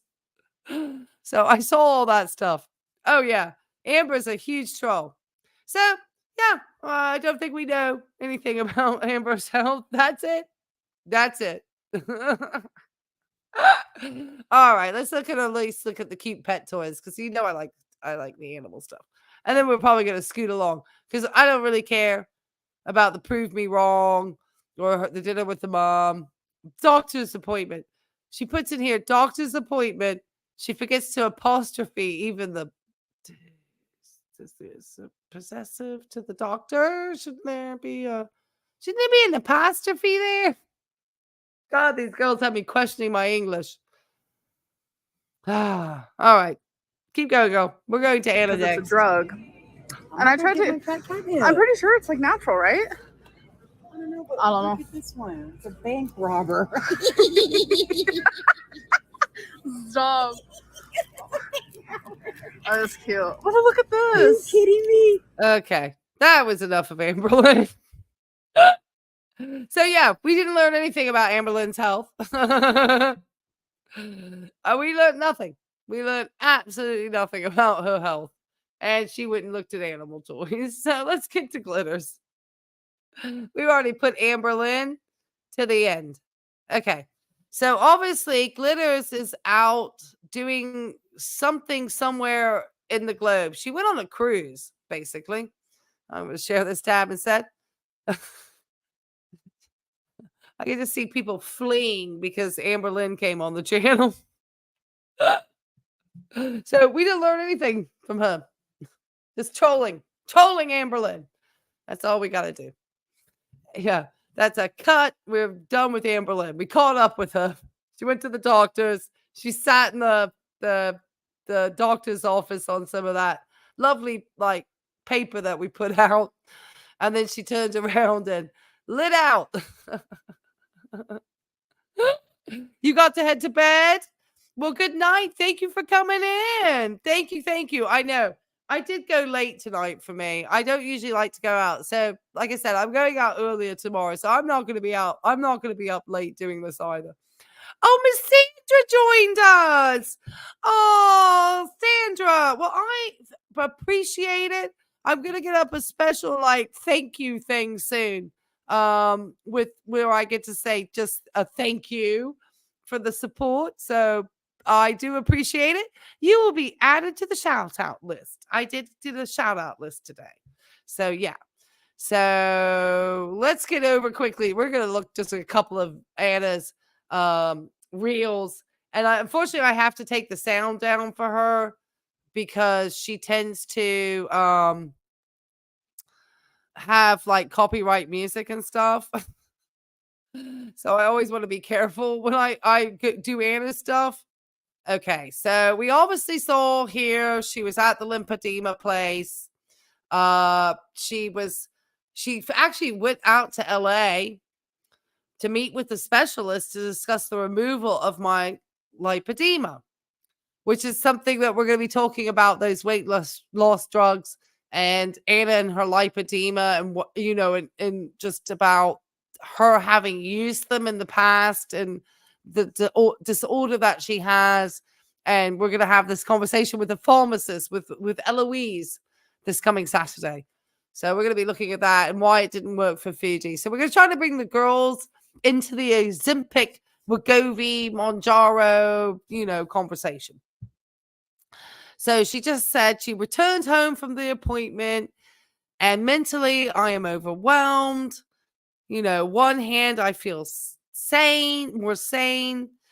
I stopped losing weight a few months ago and I thought I was the problem. Well, Anna, your food is the problem. Your diet is terrible. I don't know how many times some of us who are health orientated content creators have to remind you that you eat a lot of those Quest balls and protein balls and just a lot of easy processed food. You just need to surround yourselves. Most of your day should be whole foods. And if you have something like that on the go because you needed to grab something, it's not the best option, but I wouldn't do a Quest ball anyway. So yeah, I don't, you need to try to find some responsibility because you do have some ability to manage this. Okay. I knew I had lipedema, but surely I still had normal fat I could lose, right? I must not be doing enough. The comments that have haunted me for years expanded their space in my brain. Oh, she gets real artistic. You're not working hard enough. You're eating too much. You're lying to yourself. Well, yeah, kind of still. I mean, your exercise is 3 times a week for 15 minutes, which is just not going to be enough. Your diet, even if you portion control, the types of food you choose are not the whole foods. I know it sounds boring and repetitive. That is going to help you improve. And you are lying to yourself because you think you're doing these two enough, and you aren't, Anna. Not to say you can't manage this disorder better. And you haven't been really doing the other parts of the management that we went through the other day. Anyway, today I found, she just goes on like that. Let me take a look at my chat, see what's going on over here. I was just like reading Anna's stuff over here. I'm just like, gosh. Pat says, the true things people have said to me have haunted me, and now, and I have an excuse to say they were wrong. Yeah. Well, she's just like poor Anne over here. She's very sad fish, you know. I mean, Foodie can't even keep up with this. Anna's flying to see specialists in LA and stuff, and she lives in like Texas, so she's out there. Oh, this is the one thing. Okay, so she said, today I found I have spent the last few months beating myself up for no reason. According to my appointment, my lipedema is severe. And right now, the majority of the weight I have to lose is unburnable by my body. So basically, from what I can understand, she probably knew she had this condition. When we looked over it the other week, we looked at all the different treatment modalities. There was the special massages that need to be happening. The wraps. Remember, I kept talking about wraps all the time? And there was a special machine you had to sit in. Like, and they have to do that, like, I think every day. And then your exercise just hasn't been sufficient either to have kept it at bay. Because there's people who have lipedema who work hard to try to successfully manage it. And Shakara Transformation showed a young lady who had that and didn't have the money to do all the expensive treatment. So she just worked really hard in the gym and really took the time to understand her diet. You could be eating a healthy ketogenic diet if that's what you need to be on. But you don't work with a dietitian, a registered dietitian or anybody. You work with like personal trainers, and they're not the people equipped to help you with this on a medical way. And so you need to surround yourself with a good registered dietitian. And then you need to up your exercise. But you're off on a cruise and you're doing fashion hauls. So you do have responsibility in this. You just let it go. Just like Amber Lynn doing. So anyway. And right now, the majority of weight I have to lose is, okay, I said that. I said, this means surgery, or rather multiple surgeries are needed. I knew surgery was in my future, but I wasn't prepared for this. It's been a lot to take in. I don't have any wise words today.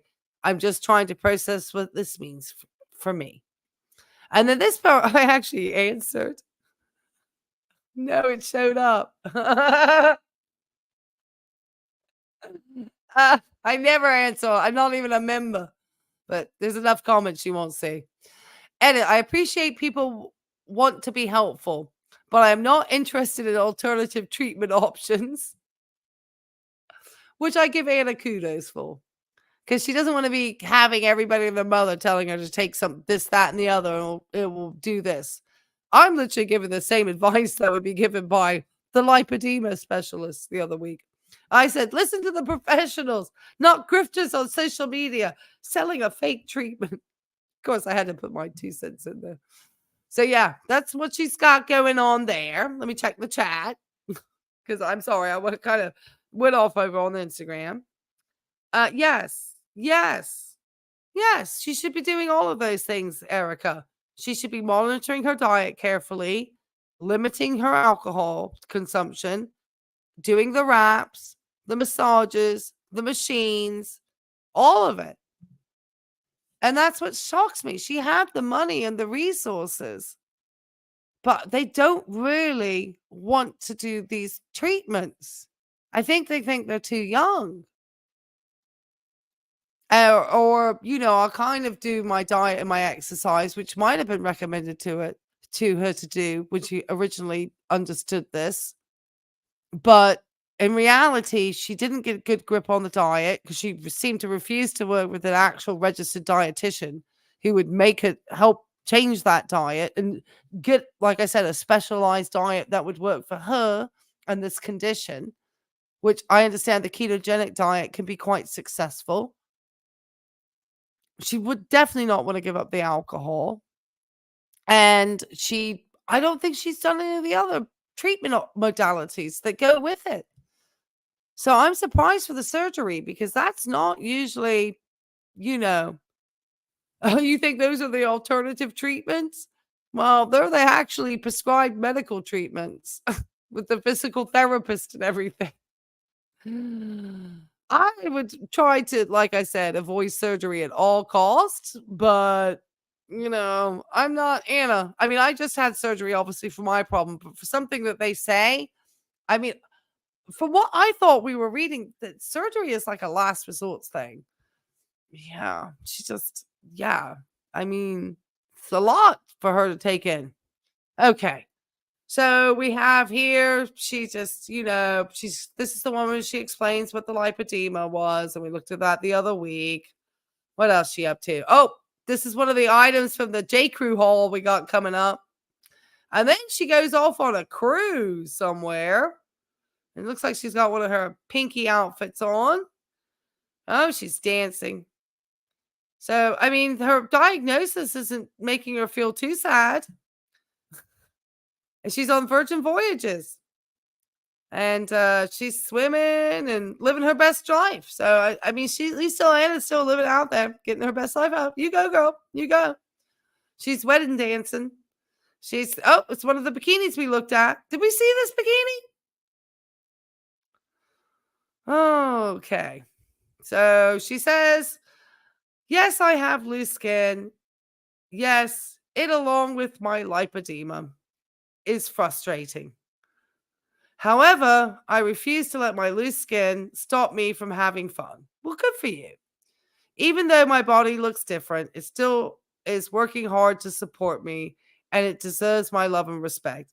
I think they speed this up so she looks like she's running faster, because her poor knees, I feel bad for her knees. I feel like that's still not the best sport for her. As a previous runner, I would say. Probably not the best. Anyway, she appreciates her body. So even though my body may look different than other people, people think it should, I am still going to be out there here doing the things that bring me joy. Well, I'm glad for that, actually. I wish she had taken a grip of this a little bit more seriously when she probably first found out. Instead of just saying, oh, yeah, I'll diet exercise, the diet you still need to get. But that's a beautiful beach. She looks very happy. What's the chat say? Oh, Alan showed her at a real speed. Oh, I bet she was almost walking. Oh, my goodness, new to crazy. Wow, thank you so much for that super chat. I really appreciate it. They say late here, I've been fit with perfect labs my whole life. Last 6 months, I felt weaker and weaker, and my blood pressure went from low, oh my goodness, to 170 over 130. Oh my goodness. You're working with my Health 13 to figure it out, but I really appreciate your content. Well, you are so welcome. And I'm sure you're working with fantastic cardiologists. Who are my favorite doctors, by the way. I've been considering how I could maybe return to grad school and not have to work, because it was very hard to try to balance the demands of my nursing profession and the demands of taking my graduate to become a nurse practitioner. So I'm still trying to find, how, because I have 36 credit hours towards my postgraduate studies. So I did a fair amount of, classes. So I'm trying to find a way, but I hope they find that out. That's very scary. That's very scary, especially the 130 is actually the one that's very, very concerning. So I do hope they find out why. Because yeah, especially when you've been taking care of yourself and then something comes up. But I'm glad that you checked your blood pressure. I mean, that's why I say to everybody, having a blood pressure cuff in the home, especially as we get a little bit older, and just weekly checking a blood pressure, just right after your first morning void, check, and then check it again 5 minutes after or a minute after, just to double check that's the right blood pressure. It's always good to do 2 just in case. Now, we might just do 1 on the floor, but that's a whole different story. But at home, and then just keep noting your blood pressures down. So really inexpensive way to keep a monitor of your own health as we get older. And then if you see something like New to Crazy had with a 170 over 130, which is extremely concerning, then you would want to be able to. Well, I'm hoping I'm guessing they're trying to maybe potentially medicate you with medications to keep that under control at the moment while they try to find out what the cause of it is. Is that what's kind of the plan at the moment? Share it with us. I'd be interested to know. Yeah, we really want to hope everyone's okay. Thank you. Yeah, I know. It's really generous. I know. I really appreciate. You don't know how much I appreciate it, honestly, because I've not been able to work for quite some time for being ill. And so I appreciate it because my savings are looking slim. And so I've come up with putting out signs to walk dogs and all of this because I haven't been able to, return to work. And I really wanted to finish my graduate studies. So I'm kind of like, oh. Anyway, so yeah, it was very generous. Thank you. Look at Anna. We got Anna running in the background. At least her moving, even if this was sped up, she's going to be at least taking care of her blood pressure. So if she does need to have a surgery or something, she's going to be a far better candidate than Foodie is. I mean, at least, she seems like she actually is. I mean, now I think she's going to have to try to start generally. She needs a registered dietitian. But hopefully she'll take the diet more seriously, and exercise a little bit longer. Okay. All right. Now we have her on the cruise ship. What we got going on here? Like I said, I'm sorry. I have to take Anna's sound off because I never know when she's going to show up with copyright music on these things. So I just have to, unfortunately, she's got to be silent. And now, here we go. She's walking a mile. Sorry, running a mile. Sorry, Anna. I didn't mean to throw shade there, girl. But look at her go. Running a mile on a cruise ship was way harder than I anticipated. Well, those decks are hard, girl. That looks fun, though. I feel jealous a little bit. The track had crazy intense wind gusts. Oh, yeah.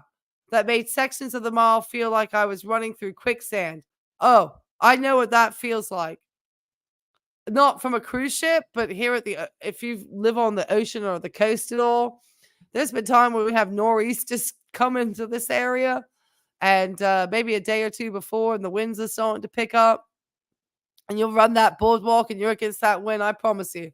I had a friend of mine run with me one time. It was so bad. He had to go get sick somewhere because the pressure was so intense. So I understand that one, Anna. Well, good for you. That's good exercise, actually, going against the wind like that. Well, I guess I can cross running a mile at sea off my bucket list. Anna's running a mile on a cruise ship. She vocally says and uses her hand to gesture the start of each new lap. Oh, well, good for you, girl. You keep it up. You need to do more than a mile, though. It should only be like 15 minutes. You need to do 3. Go for 1.5 next time. You need to build it up, girl. It's just not enough. All right. Let me make sure I don't have anything. We're almost through with catching up with Glitter's health stuff. And then we got just a brief moment with Alexandra Rodriguez. And then we're going to finish up. Just because I said I was going to recap the girlies tonight. At least their medical stuff. Now we got Miss Anna. She's running the cruise ship. She gets to go to have some fun stuff, man. I'm a little envious. All right. Though I had fun with Junebug today in the woods, walking for an hour. Oh my God. Now this is something after my own heart. I studied kickboxing for quite a few years, believe it or not, when I was in my 20s and early 30s. I studied in Mexico City, kickboxing Muay Thai, and full contact. I actually am belted in those 3. And I was called La Bombawera, which means the blonde bomb, because I could punch really hard. Supposedly, the black belt instructor was so impressed, and I was like one of the only female in this class, I promise you. And I would throw, and he used to tell people that I threw a better punch than most of the guys because I put every bit of my weight behind my punches. So though I might not have a lot of weight to go, it's all going behind me. So supposedly I'm a pretty good puncher because of that. Just a natural thing I did. So I used to love kickboxing. Gives you lots of confidence as a woman to feel safe on the streets, which is part of the reason why I did it. And also at the time I had a obsession with Jean-Claude Van Damme kickboxing movies. So yeah, did anybody else do a fun sport like that in their time? Drop it in the chat. Let me know. Let me know if you guys did anything that was as silly as that. Being a queen of the fat section pays well in the short term, but she'll be the one paying before long. Well, hopefully she's actually using her money to care for her health. So she just needs to get the diet and exercise a bit more and actually follow through with all the different treatment modalities prescribed by the doctor, which are things like the therapeutic massages and that machine. I don't think she wants to get into. I think she doesn't want to get into that machine. All right, Anna, let's finish you up because we got to look at this fetal Doppler. So here she is. We looked at, okay. Never let people tell you what you can't do. Is she actually doing it with, she's asking her, would she be down for it? Oh, wow. Anna, you're going to put your back out. I don't know if that's a good plan. I can't do things. And so I love coming to the gym and proving I can. She's boxing. She's doing the...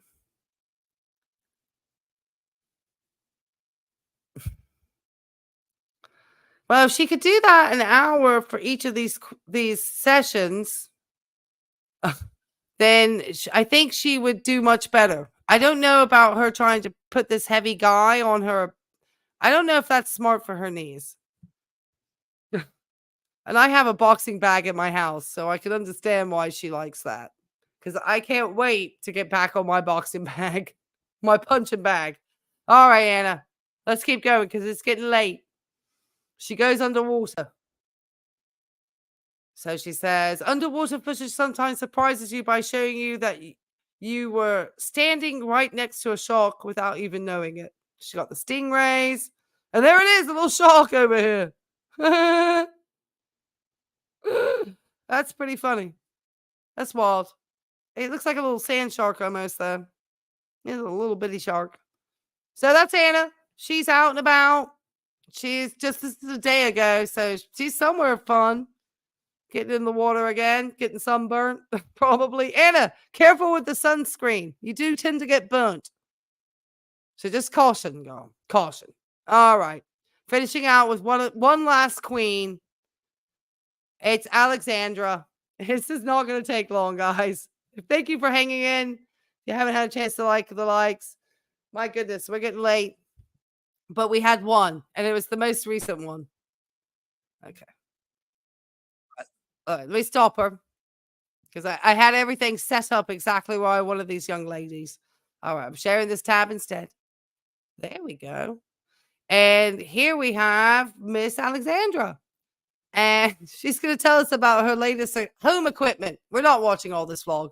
We're just doing this poll. It says 20-week anatomy scan plus trying at-home fetal Doppler /vlog. We'll see where that fetal. Anyway, keep going, Alexandra. So much to update you on when I don't vlog for 2 days. So I bought a fetal heart rate Doppler on Amazon, and I don't think it's very good. I see a lot of people using the at-home Dopplers. They look a certain way. And then I looked it up, and I think it's from a different website. I got this one on Amazon because it was like next day delivery. It didn't have any reviews. It was the only. Yeah, I think we're all pretty scared about this one, Nita Crazy. And I'm trying to get more into her. She does a lot of vlogs, but unfortunately, I always have to double check her stuff half the time for copyright music. Because something I could do a whole live and it will be thrown off by Alexandra and her music. So I've got to be real cautious between her and Anna because they do stuff like that. That's why I had to silence Anna's whole entire Instagram just on the safe side for copyright issues on the music because these girls are good at putting that stuff in. So yeah, this is one that scares me. And of course, now she's getting the dog. She's going to buy everything. She's going to have so much baby stuff. It's going to be wild. Self-diagnosing her pregnancy the whole way through. Lord of my life, child. Just the anxiety of a first-time mother. That's what we get to see. Only one, and I'm like, oh, let's try it. So last night I was playing with it, and I did take a clip. It took me like 20-30 minutes to find the baby's heartbeat, but eventually I got it. So here's that clip.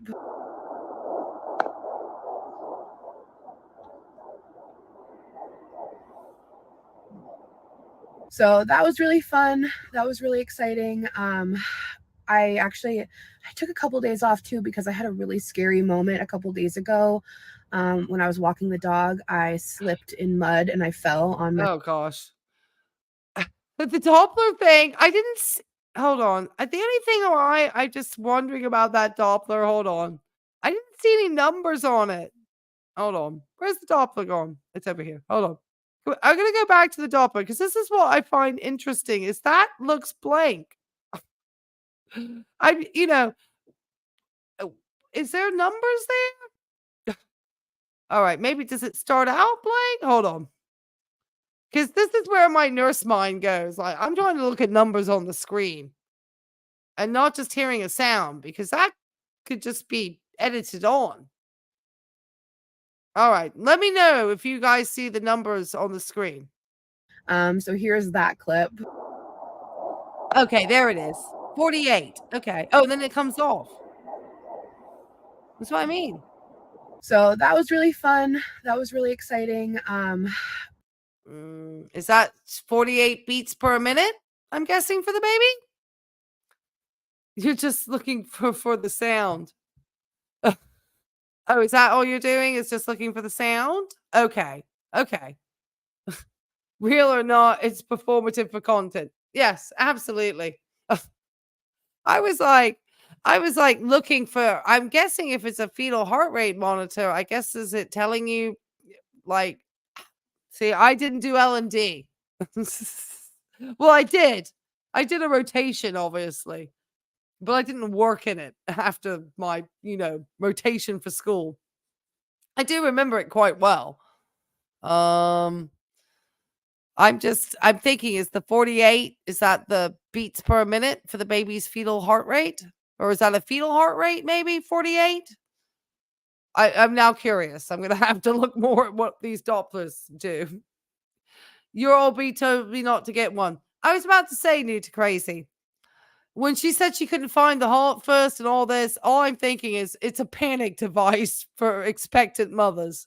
And it probably doesn't really give you any type of information that you potentially could understand. You could make yourself more concerned than more aware. So that's why you go and see your OBGYNs. That's why it's not just, anybody should have a glucometer and test their blood sugars because it don't work like that. So, yeah, I think the fact that we can purchase so many of these medical devices and just purchase them through Amazon or whatever has opened up a whole new bag of hypochondria. It's like, yeah, my first initial thoughts is that's not a good plan. And it's obviously performative for content. But what does she then promote? Something that most OBGYNs would not be promoting to their patients. Who has more influence at this time? Probably, unfortunately, Alexandra Rodriguez over the OBGYN. I hate to say it, not that their channels wouldn't blow up for information about babies and all that with the new mums watching it, but they're also going to be watching people like Alexandra Rodriguez going through their first pregnancies because they want to feel like they're relating to somebody who's relatable. They don't relate to the OBGYN. That's the doctor, you know? Which is why it's so important for medical people to come out and seem somewhat relatable, even as someone as wild as me.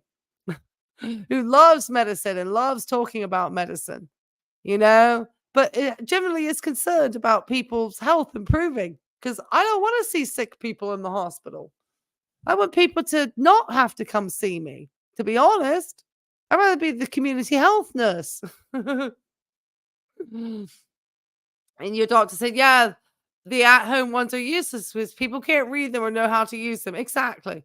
Exactly. Could it be recommended to her as a high-risk pregnancy to monitor for viable heart rate?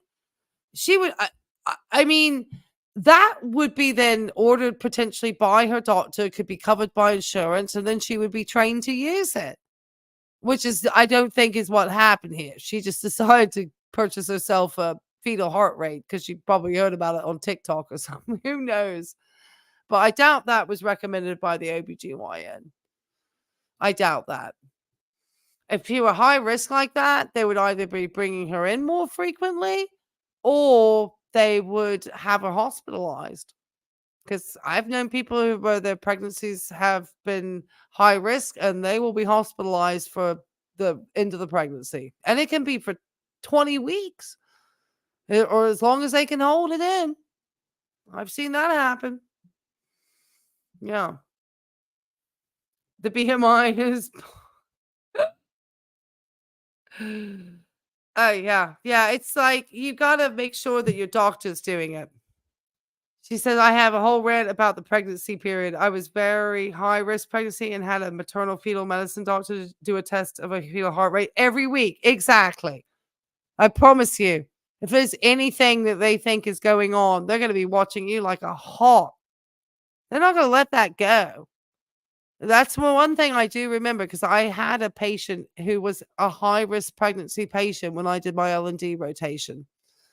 And I remember we sat down and she was a young girl, but she had, it's one of the placenta problems, placenta gravis or something, I think it's called.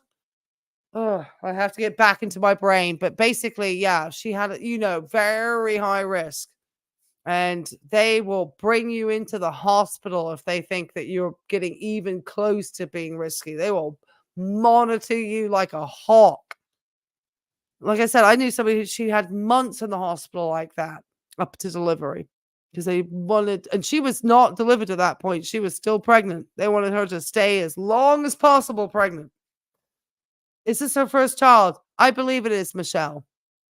It is her first child. So she got that, first mom anxiety going on, and she's had weight loss surgeries. And so I always wonder, because, of that particular surgery, and I don't know if hers has maintained or which type of the weight loss. Does she have the staple? Does she have part removed? Do they do a pouch? I'm not sure which of the types of bariatric surgeries she had. But obviously what it could do is potentially change how you absorb nutrition and digest nutrition. And when you're having a new life forming inside of you, nutrition is important. So I'm very curious to know how weight loss does affect pregnancy from surgeries. I've never really sort of, thought about that because I don't do L&D. But that's something interesting to consider, especially with Alexandra. Oh, she had a miscarriage before? Oh, yeah. Yeah, I mean, that's potentially why, but I would certainly want to express that more to my doctor so they could help, help me find a better way because that could actually stress her out more. And that's not good for the baby to be stressed out. So, yeah, it's kind of one of those double-edged swords where you want the parent to feel like they're doing everything for the protection of their child. But you also don't want people who don't understand fully what they're looking at or trying to do to get anxious about stuff because that could be bad for the baby as well. So you just, it's a time to be real calm for moms. It's not the time to get stress. Nice car, though. Alexandra, I tell you, we went from the sadness of Foodie and her Kuwait apartment to, the girlies here that, know how to make the bank. I took a couple days off too because I had a really scary moment a couple days ago. When I was walking the dog, I slipped in mud and I fell on my butt, and I was petrified because I always feel like one of the biggest things you hear is like falling is really bad when you're pregnant. So I was really scared. I was hoping I wasn't gonna like have bleeding, or like they said, if you start to get like contractions or if you're bleeding after, then it's can be complications, but ended up being fine. So it was very comforting to hear baby's heartbeat last night. And then Well, maybe since that happened, maybe the husband needs to help you with the dog a little bit more, and you can walk with him, but he can walk the dog. Because I would certainly be telling my spouse, especially if you are concerned because you've had an incident before that I'm sure has heightened your awareness. And I certainly would think that as a expectant mother is always in the back of the mind, and you can expect it to be. I don't think any rational person would think that you wouldn't be worried. But I would then ask my husband to please help me a little bit more. Especially if you're prone to slips and falls. Just to be safe. And tomorrow, which will probably be in this vlog, I'm sure it will be, is our anatomy scan, our big 20-week anatomy scan. I'm so excited. I'm so excited to like see him again. I haven't seen the baby on an ultrasound, gosh, in like a couple months, I think. Yeah, I think it's been almost a couple months. I've only heard. Yeah, I can get that feeling, Pat, that he's definitely, enjoying the life that he's getting with her, but he's definitely doesn't sort of scream to me as the guy is going to be jumping up to help out like that. See, that sort of partner would never work for me. I don't need a partner that desperately. If I don't have somebody who shows a certain amount of caring and nurturing or understanding when somebody's down that they need to help you out, then I definitely wouldn't want to deal with that person.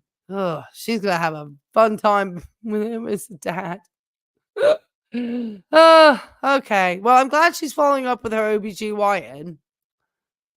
All right, keep going. We're not going his heartbeat, so I'm really excited to see him and see how big he's gotten. He's like the size of a sweet potato right now. So that's very cool. And it will be interesting to confirm his sex. So I just want to double check after seeing all these videos about their sex blood tests being wrong for the baby sex. So we'll see. I'm really excited just also to make sure he's healthy. That's all that matters, is healthy, happy baby. So that is going to be first thing tomorrow morning. Thank gosh. I'm so excited we can just get up and go.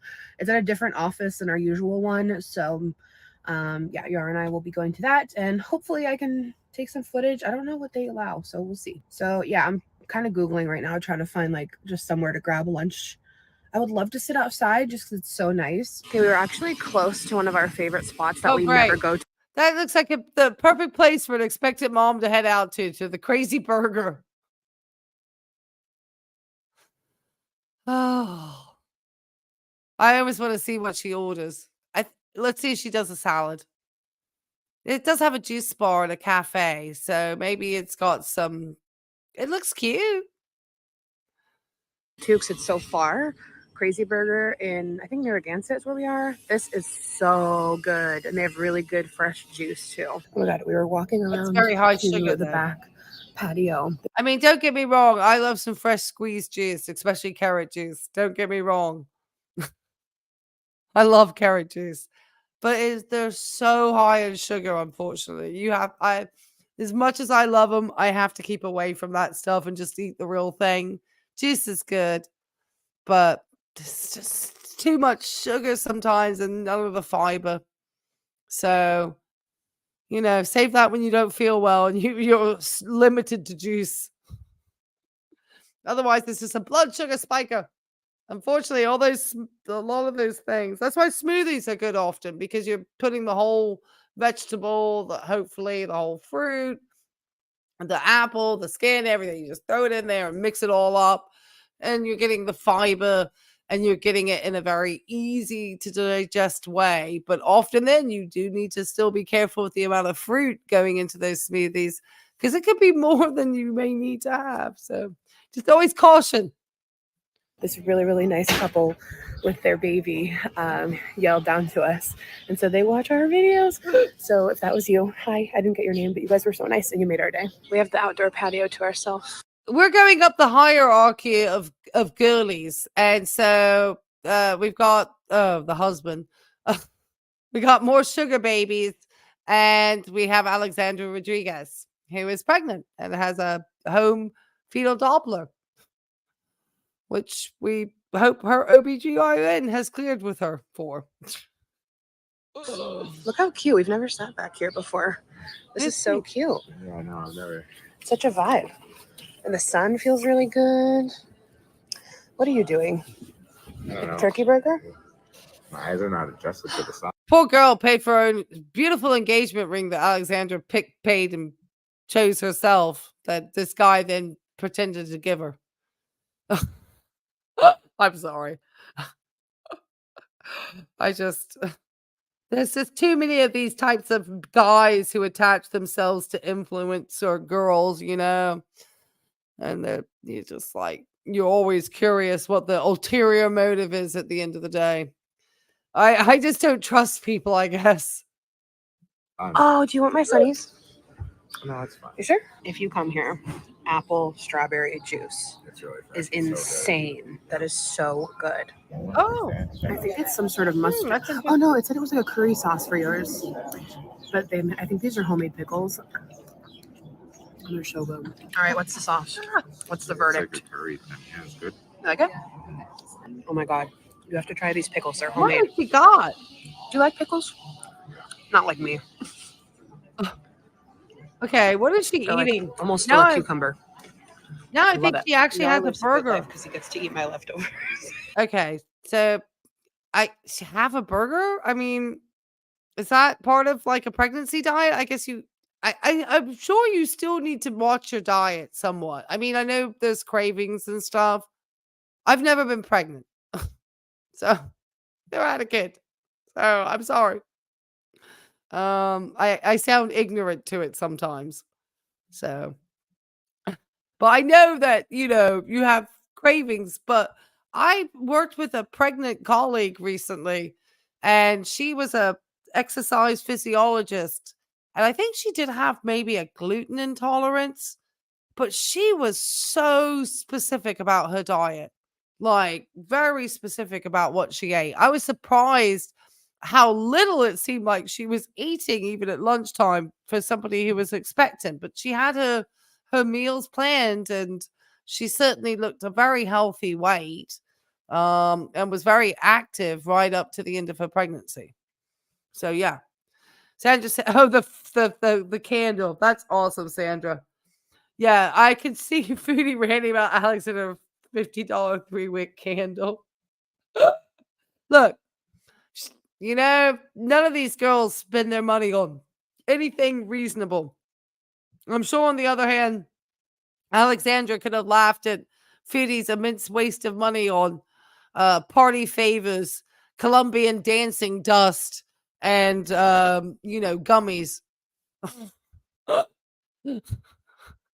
Because everyone can laugh about how she wasted her money. Everybody. Nita Grace says, depends on your weight. You can increase your diet if you're healthy weight and being active. Right. It all depends. I mean, the thing is, all the pregnant ladies I know have been super fit, athletic types who have managed to stay very slim throughout their pregnancies with very controlled diets still. I mean, controlled in the respect that, they ate very healthy food, and I'm sure they gave into cravings too, but their portions, remained adequate. They didn't like say, oh, I'm pregnant, that means I get to eat everything. They still maintain that, and they exercised a lot. Walked on treadmills an hour a night, all sorts of stuff. I had a friend of mine because she was like that. She had a 45-minute labor. Her labor, that was her first kid. It was like, because she was so like fit and ready. She got very lucky. I understand it's very lucky. But yeah. Oh, the burger though, that's just not good for the coronary arteries. The beach is right around the corner from that spot. It's just so pretty. And like these beach houses, gorgeous. Now we're on the mission for. Oh my gosh, Virginia Beach has got tons of those types of big old beach houses in the north end. Oh my gosh, like neighborhood of it. Huge. Real pretty. Very expensive. Does she live by the coast somewhere? I'm not even sure where she lives, Alexandra. Is she on the east or west coast? Or lighthouse photo. Put my dress to work. Thank you. Imagine just like I'm living in this lush area and the becoming a new right member. there. Come on in. Does anyone else just drive around look at pretty houses with their husband? All right, we're making our way to James. Thank you, Sarah Austin. I can't wait for you to come and join me on the shout out list. I finally got my shout out, so your names will be on there. Thank you so much for joining the community. That means a lot to me. We're just finishing out with Alexandra. I don't know why we ended up in the beach scene here, but it actually looked quite pleasant. So we're just continuing to watch to see what goes next. And then we're finishing out. Because I suddenly got interested in what Alexandra was up to. I feel like I need to know more about this young lady. But thank you so much for your support. I'm going to get a special thank you for your support. I finally got Nightbot to drop a link, and I made a shout out today. So I'm pretty proud of myself. But thank you. It's really appreciated more than people realize. All right. It's on the East Coast? Sandra? That's what I thought. It looked familiar. The housing, like the housing style. Just because I live, as we know, on the East. Oh God, I don't even know where I live anymore. I live in Virginia Beach. She said, I've been lurking all stream, listening while cooking pork chops. Well, you go, girl. I'm glad you're cooking at home because that's the best thing to do. I just encourage everybody just eating good, whole foods, real foods, and eat at home. I know people get upset with me, some of my stronger plant-based people like myself, that I'm too kind to meat eaters. But, I understand. Everybody, has a choice in what they do. As long as we're all doing it with very healthy portions and making sure we get lots of fruits and veggies in there, then we are good to go. You did eat enormous portions of fruit last semester. I ended up gaining 30 pounds. Wow, your last trimester, I was 10 pounds, 110 and gained double the normal recommended pounds, but it was all in whole. Oh, well, how are you doing now? You're eating yours.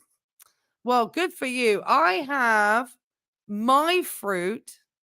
Hey, Miss Sandra, you did become a member. You did. That's right. I can't wait to add you all to my shout out list. I know I've got my apples and grapes still here, and I can't wait to finish them out. All right, let's look at a little bit more Alexandra's vlog, and we're finishing out because it's getting late. And I promised a fashion show tomorrow afternoon with glitters because we got 2 fashion hauls. And she's on a cruise. This town, we're gonna do Beavertail Lighthouse. Try to get an outfit pick there. But I do love the water. I do love living in the ocean state. I am an ocean girl. Ocean state. Beautiful. I was about to say that bridge looked like one that goes to the Outer Banks that I take quite a lot from Virginia Beach, but it's probably somewhere else. So Ocean City, is she up in Jersey? Is that where she talks about? Is that where she is? Is she in New Jersey? Is that where? I'm like, oh, you got some yummy strawberries from Trader Joe's. That does sound good. They had some very good mangoes there the other week. I try to stay away from Trader Joe's. I've been going to Kroger more lately. All right, let's see what else. We love the look of the beach. I think I have her sped up to 1.25. Oh no, she's normal. Oh, that's pretty. All right, guys, let's move along. All right, we're walking along. Okay, let's get back to her talking. Oh, it's the puppy. All right, let's speed her up. Joe's surf shop and bike shorts. So it's actually 7 o'clock now. I've been chilling for a couple of hours, and I'm gonna take Mr. Plute. Oh, Go walkies. Come on. Tomorrow. They say good morning. They say, that looked like Junebug out with her steps. No, my steps go for at least 15 seconds with her. Well, at least she's good to her dog. You know, we like to see a girly be kind to their animals. So I don't know. Doesn't she have some other dodgy history out there? They've all got dodgy history. good morning. We're gonna go see your brother today. We're gonna go see him. We're gonna go see him. Okay, you guys. Good morning. It is That's why it's so pretty. Sunday. I am so freaking excited and a little thank you. nervous. I won't lie. I am definitely a little bit nervous. Yeah, the chat is great. The chat is always on fire in my streams. The chat is part of this community. Like the community is the channel. I'm so grateful for the wonderful chat. I promise you, it gives me fuel to keep going sometimes. Alexandra, you've got to hamburger me. Because she's brave. But more than anything, excited. I got an ad for these pants on Instagram, and I'll probably only be able to wear them. I can't decide if I should return them. I just took them out of the packaging. They're so freaking cute, but I don't know if I'll be able to wear them for more than like another week or two. Like, they're so cute. They're from Emerald and Ivy. Go walkies with your dad, okay? I know. Good. Have fun. Love you. Bye-bye. Like, these pants are so cute. I'm glad to see the husband's taking the dog out after that fall. I wonder how far he walks that dog. Well, you know, performative as it is, at least they're reminding people to walk their dogs. But only if it's nice out. Yeah, I can see her being a little prissy. Like, I had to invest in a good raincoat and a pair of, wellies or, rain boots in order to get out with my girl. Come on, Alexandra, talk about your health. I should steam them. I know. They're like multiple layered. They're so cute. But yeah, I don't know. They're not going to fit much longer. And they were like a little bit pricey, but I do love them though. After birth, I guess I keep forgetting there will be a time again. All right. I can't imagine giving an animal away. It would be the hardest thing for me to do. Like when I adopted Junebug, obviously it took her a long time to settle in because she'd come from a shelter. She seemed like she had been abused in the past. I'd lift up just a brush to brush her and she would be petrified. Now she lets me de-shed, wash, brush her teeth. She gets her teeth brushed every day with a little toothbrush thing that I've got. Like it's a soft sponge. They're just disposables because I don't want to kind of, use bristles that could irritate her, but she'll let me do this. And I couldn't imagine giving her away at first because I still need to try to teach her how to get into a car. And I was trying to get a muzzle the other day so I could at least try to start to train her into a muzzle, and then I could put the muzzle on her and pick her up without her potentially biting me and put her in the car. Because she just gets nervous in those situations and she won't get into the car willingly. She did it one time and I went to try to shut the car and she just jumped out and she's never done it for me again. And I didn't have another person with me to, be able to, hold her when I went to close it. So she just got out fast and I've never been able to do it since. But yeah, so a lot of people, that would have been a hard pass on her because she doesn't get into a car. But I've kept her. I walk her to the vets too. I've paid for very expensive mobile vets when I was working and making a lot of money during the COVID times. All right, Alexandra, keep telling me. I'm going to just do My skin's actually been kind of okay. I know some people are probably like, no. But for me, kind of okay. I've been doing more of Oh, this I aspect. know Did it you would hear my be. stomach growl? Oh my god. One thing about pregnancy, I am way more hungry. Like I can honestly always hear my stomach growling, especially in the morning. Because I never really used to get like hungry in the morning. I'd eat breakfast because like I know it's important, but now it's like, girl, we're hungry. He's eating.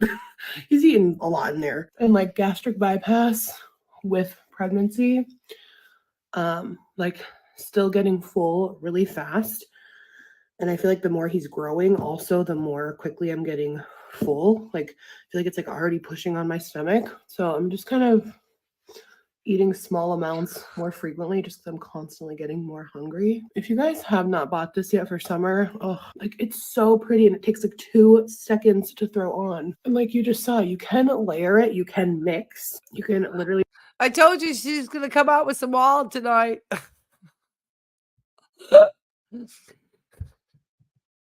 She just released this video. And I did ask about the surgery and her baby and the not having as much space and therefore the nutrition and the hunger. So I guess she will be probably eating very small meals quite consistently throughout the day. But, you know, that's why she ate half the burger, I guess. You just wear it by itself if you want. It's a Sounds tinted SPF. I have the shades Fair and the next shade up is Medium. And I mix the two. Fair is more for like in the winter, but now that I'm starting to get a little more tan, just being out taking walks and stuff. Medium, mix the two. And then if I self-tanned, I could definitely just use Medium, but these are the Color Science Flex. I'll link these again. They're freaking amazing. So like on a quick day, I'll just throw that on just to like balance out my skin tone. But you can wear it as like full foundation if you want. Now, her skin issue is coming up more because she's hormonal through pregnancy, or is she just always putting on so much makeup, or she got a history of having skin issues, which I don't want to make anybody feel bad because, you know, obviously can be something that you have no control over. And you have to take medications and so forth to obviously manage it. But you wouldn't be able to take those medications while pregnant, I believe. I think they all black box warning and contraindicated to use those types of medications during pregnancy if she was taking anything. I have no idea. Pat knows more than I do. I'm learning about this young lady. But I don't think putting all that makeup on can be good for it. That's all. Well, it's not like full foundation, but like I know people do. Light to I medium shouldn't talk like that. coverage. I am gonna go get a manicure today as well. Mm. Say goodbye to the pink Yeah, tips here. I was thinking. They've grown out quite a bit, but also they feel way too long. I should a have lot of anything that would control any of the hormone stuff, that's probably all contraindicated. Yeah, I'm sure it. I mean, some women get that pregnancy glow and the gorgeous skin from all the fetal, and then others. Everybody's different, you know. And pregnancy is certainly going to be something that's going to make a lot of changes in the body. My goodness. cut them a little bit shorter. It's been over 2 weeks, but sometimes I can make them last 3. But these just, oh my gosh, you know when they start to feel way too long. Exactly. Yesterday I wore the CoverGirl Outlast lip stain again all day. She won't use water to wash her face. What she wash her face with? I mean, does she just use cream cleanser? I mean, I sometimes, if I haven't had a, super, sometimes if I just use the micellar water that I wash my face, but I tend to wash my face because it just feels so good. That's odd. Seems odd. These girls and their hygiene, face washing. Why are they all so funny about the face washing? Except for Anna. Anna says, well, Anna wears makeup, but she also has a clean face. I don't know. All these girls. Telling you. Amber Lynn's the only one I don't think has good. skin issue. Bronzer, I've been back on the Makeup by Mario Soft Sculpt Skin Enhancer in the shade Medium with the brush that you can buy with it. And it really is like the most seamless bronze. So yeah, like I said, I have been watching videos about. I was about to say her hair has grown out quickly. You're right, Sandra, because she just had this done. Remember, we just watched a video and she just went to the hairdressers. And I was wondering if pregnant ladies could get hair dye. And all my sort of, I sound like a man when I talk about pregnancy. I don't even sound like a woman. God, it's terrible. All right. That's what happens when you're as old as me and you never had kids. Keep going, Alexandra. The anatomy scan online, and a lot of people it's an hour and a half, but my No. appointment is Yeah, marked for she's an gonna hour. use everything. So maybe they can like She's gonna do have it more everything. quickly at some places. So we'll see. This is also makeup by Mark. She's very fortunate. She does do very well on YouTube. She has somebody who probably helps her clean her house, which is why her house always looks immaculate. And so it gives her lots of time to just go off and eat meals, do her makeup, show her shopping.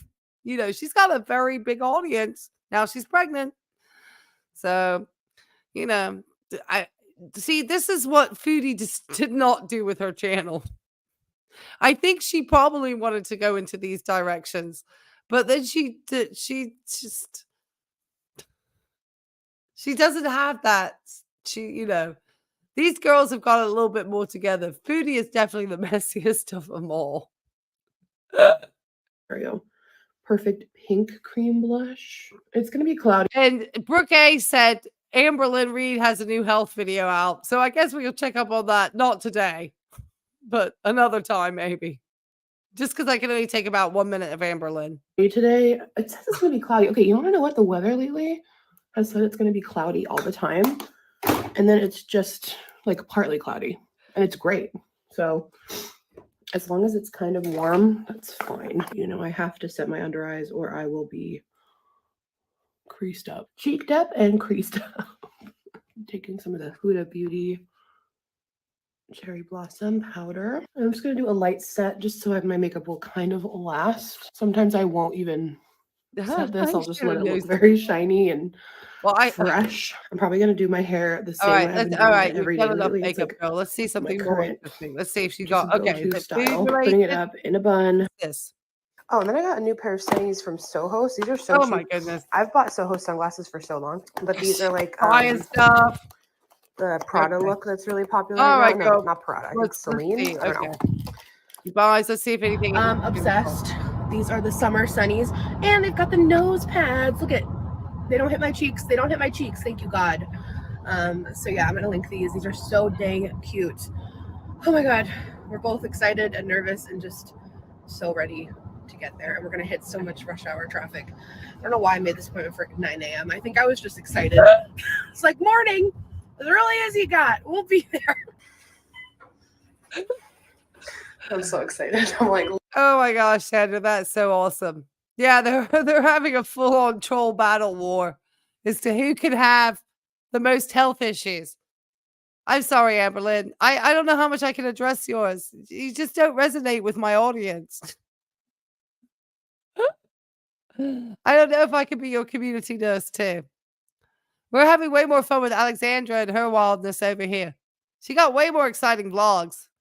The husband, though, the husband's cracking me up. Alexandra, you need to. She's definitely.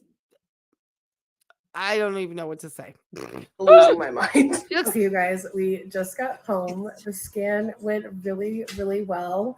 We couldn't record in there, so I am going to show you guys all the pictures and show you how he's doing. But he is in the 59th percentile. He was 13 ounces, I think she said.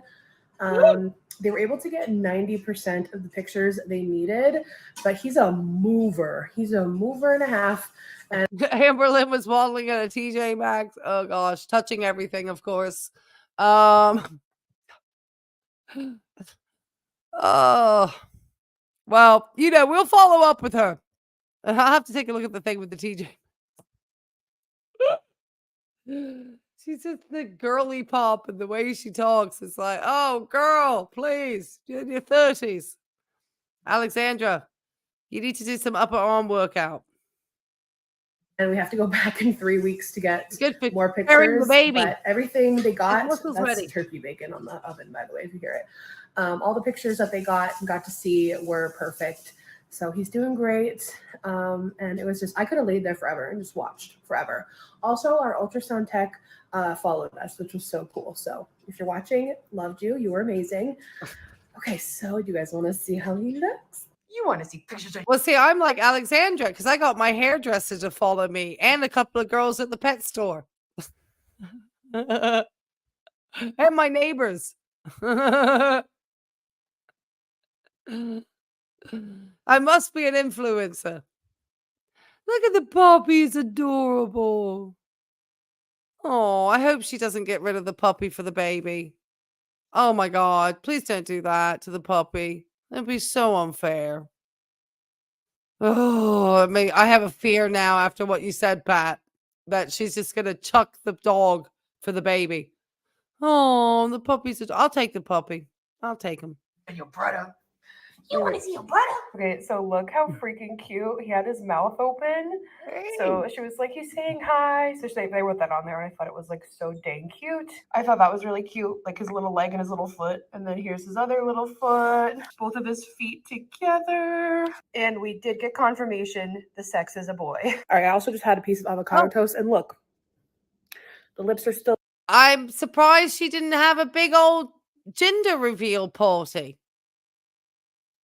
I guess they're out of fashion now because she just put the gender out there with no fanfare. I'm surprised. I am surprised she did not make a content gender reveal party. They could have hidden the sex and then had a gender reveal. You lost a moment of content there, Alexandra. The lipping. I don't know why that like drained me so much. I think because I was like so excited and nervous.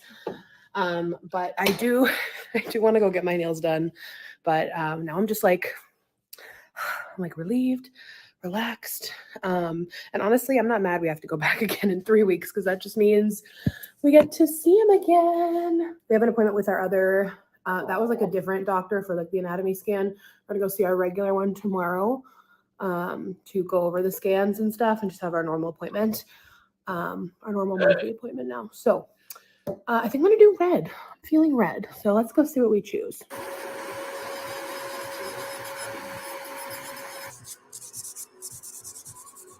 Okay, guys, how freaking She has a very hard life. I'm surprised these types of vlogs. I mean, obviously, we're watching out of just sheer troll for me anyway.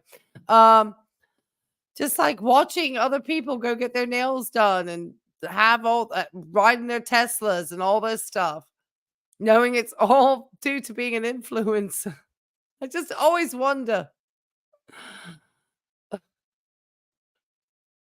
I guess people don't mind. All right, keep going, girl. She's living her best life. She really is. I mean, it's once you roll, especially after the pandemic, it really changed for some of these folks. pretty is this color? It's called Dutch Tulips from OPI, and she killed the shape. Like, oh, this is like the perfect manicure. She did such a good job. Back home from our walk, not walk. Oh my God, the footage was walking. Back home from the nail salon. Oh, de pollute. You are, oh my God, you are stunning. You're beautiful. That pose is so cute. I love when he rests his head on the arm of the couch. It's so cute. All right, you guys. So I am home now. I'm editing this vlog because it goes up in the morning. So I'm guessing she wanted a girl, not a boy at first. I know, Sandra, that we're about to finish this one up. I even cut out a bunch of the first part of her vlog. Yeah. And she produces these like every other day. And we'll see in a minute how many views they get. And we'll probably all be shocked and surprised. Obviously, she's getting some of my YouTube premium at the moment, too. All right, keep going, girl. So coming on here to end this vlog. I hope you guys enjoyed it. Coming Well, you didn't come to our anatomy scan. I'm sorry that you couldn't, but very exciting nonetheless. I'm just so happy he's doing well. And you guys already know I will see you again in a few days. I love you so much. Bye. All right, let me stop it. All right, guys. Yay! I'm so proud of myself. And everybody who has stayed with me in this chat for the full experience of catching up with all the girls and their health in Girl World. We got through all 4 tonight. I am so proud. And we did it in under 2 hours and 40 minutes. So that's incredible because sometimes I can go on for 4 hours with one Foodie video. But we got fast tonight because Foodie had the same old nonsense. Amberlynn now has revealed her health, so they're dueling in the health arc world. They're trying to see who outtrolls the other. And we have Glitters living her best life on a cruise, looking for lipedema surgery. And now we have Alexandra with the fetal Doppler machine. And she's going to get lots of doctor visits now that the baby's coming. So they're going to be getting more and more frequent. So my goodness, I appreciate it. I know. Good night.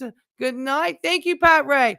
Let me make sure I thank all my moderators and all the people who were so kind to my channel this evening. We have Miss Lindsay became a new member. Miss Sandra's a new member.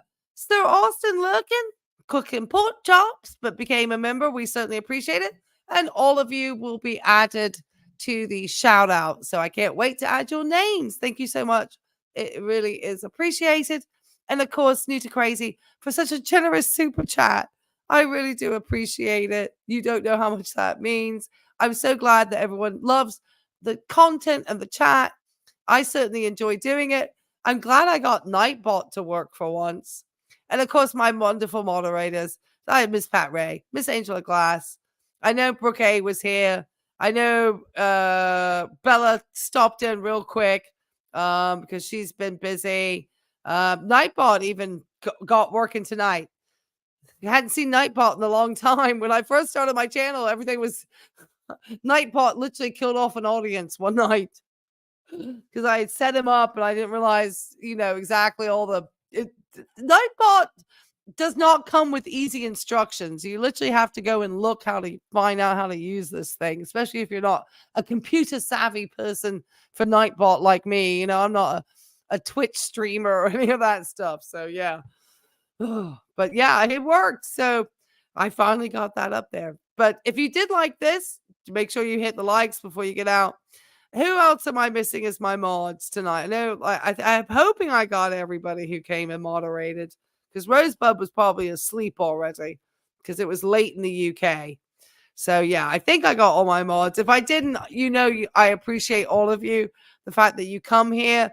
Lindsay, thank you so much. She gifted. So Angel of Glass, I need to add you to the shout out because Lindsay gifted the membership. Now I remember. And so Angel of Glass is now a member too. So we're growing a nice community. The more I get, I think it was 50 maybe, and I get more emojis. I can't remember. I need to look at YouTube. But I can't wait because then I can release more of the emojis. All right, guys. Well, I have certainly enjoyed everybody's company tonight and looking at all these girlies.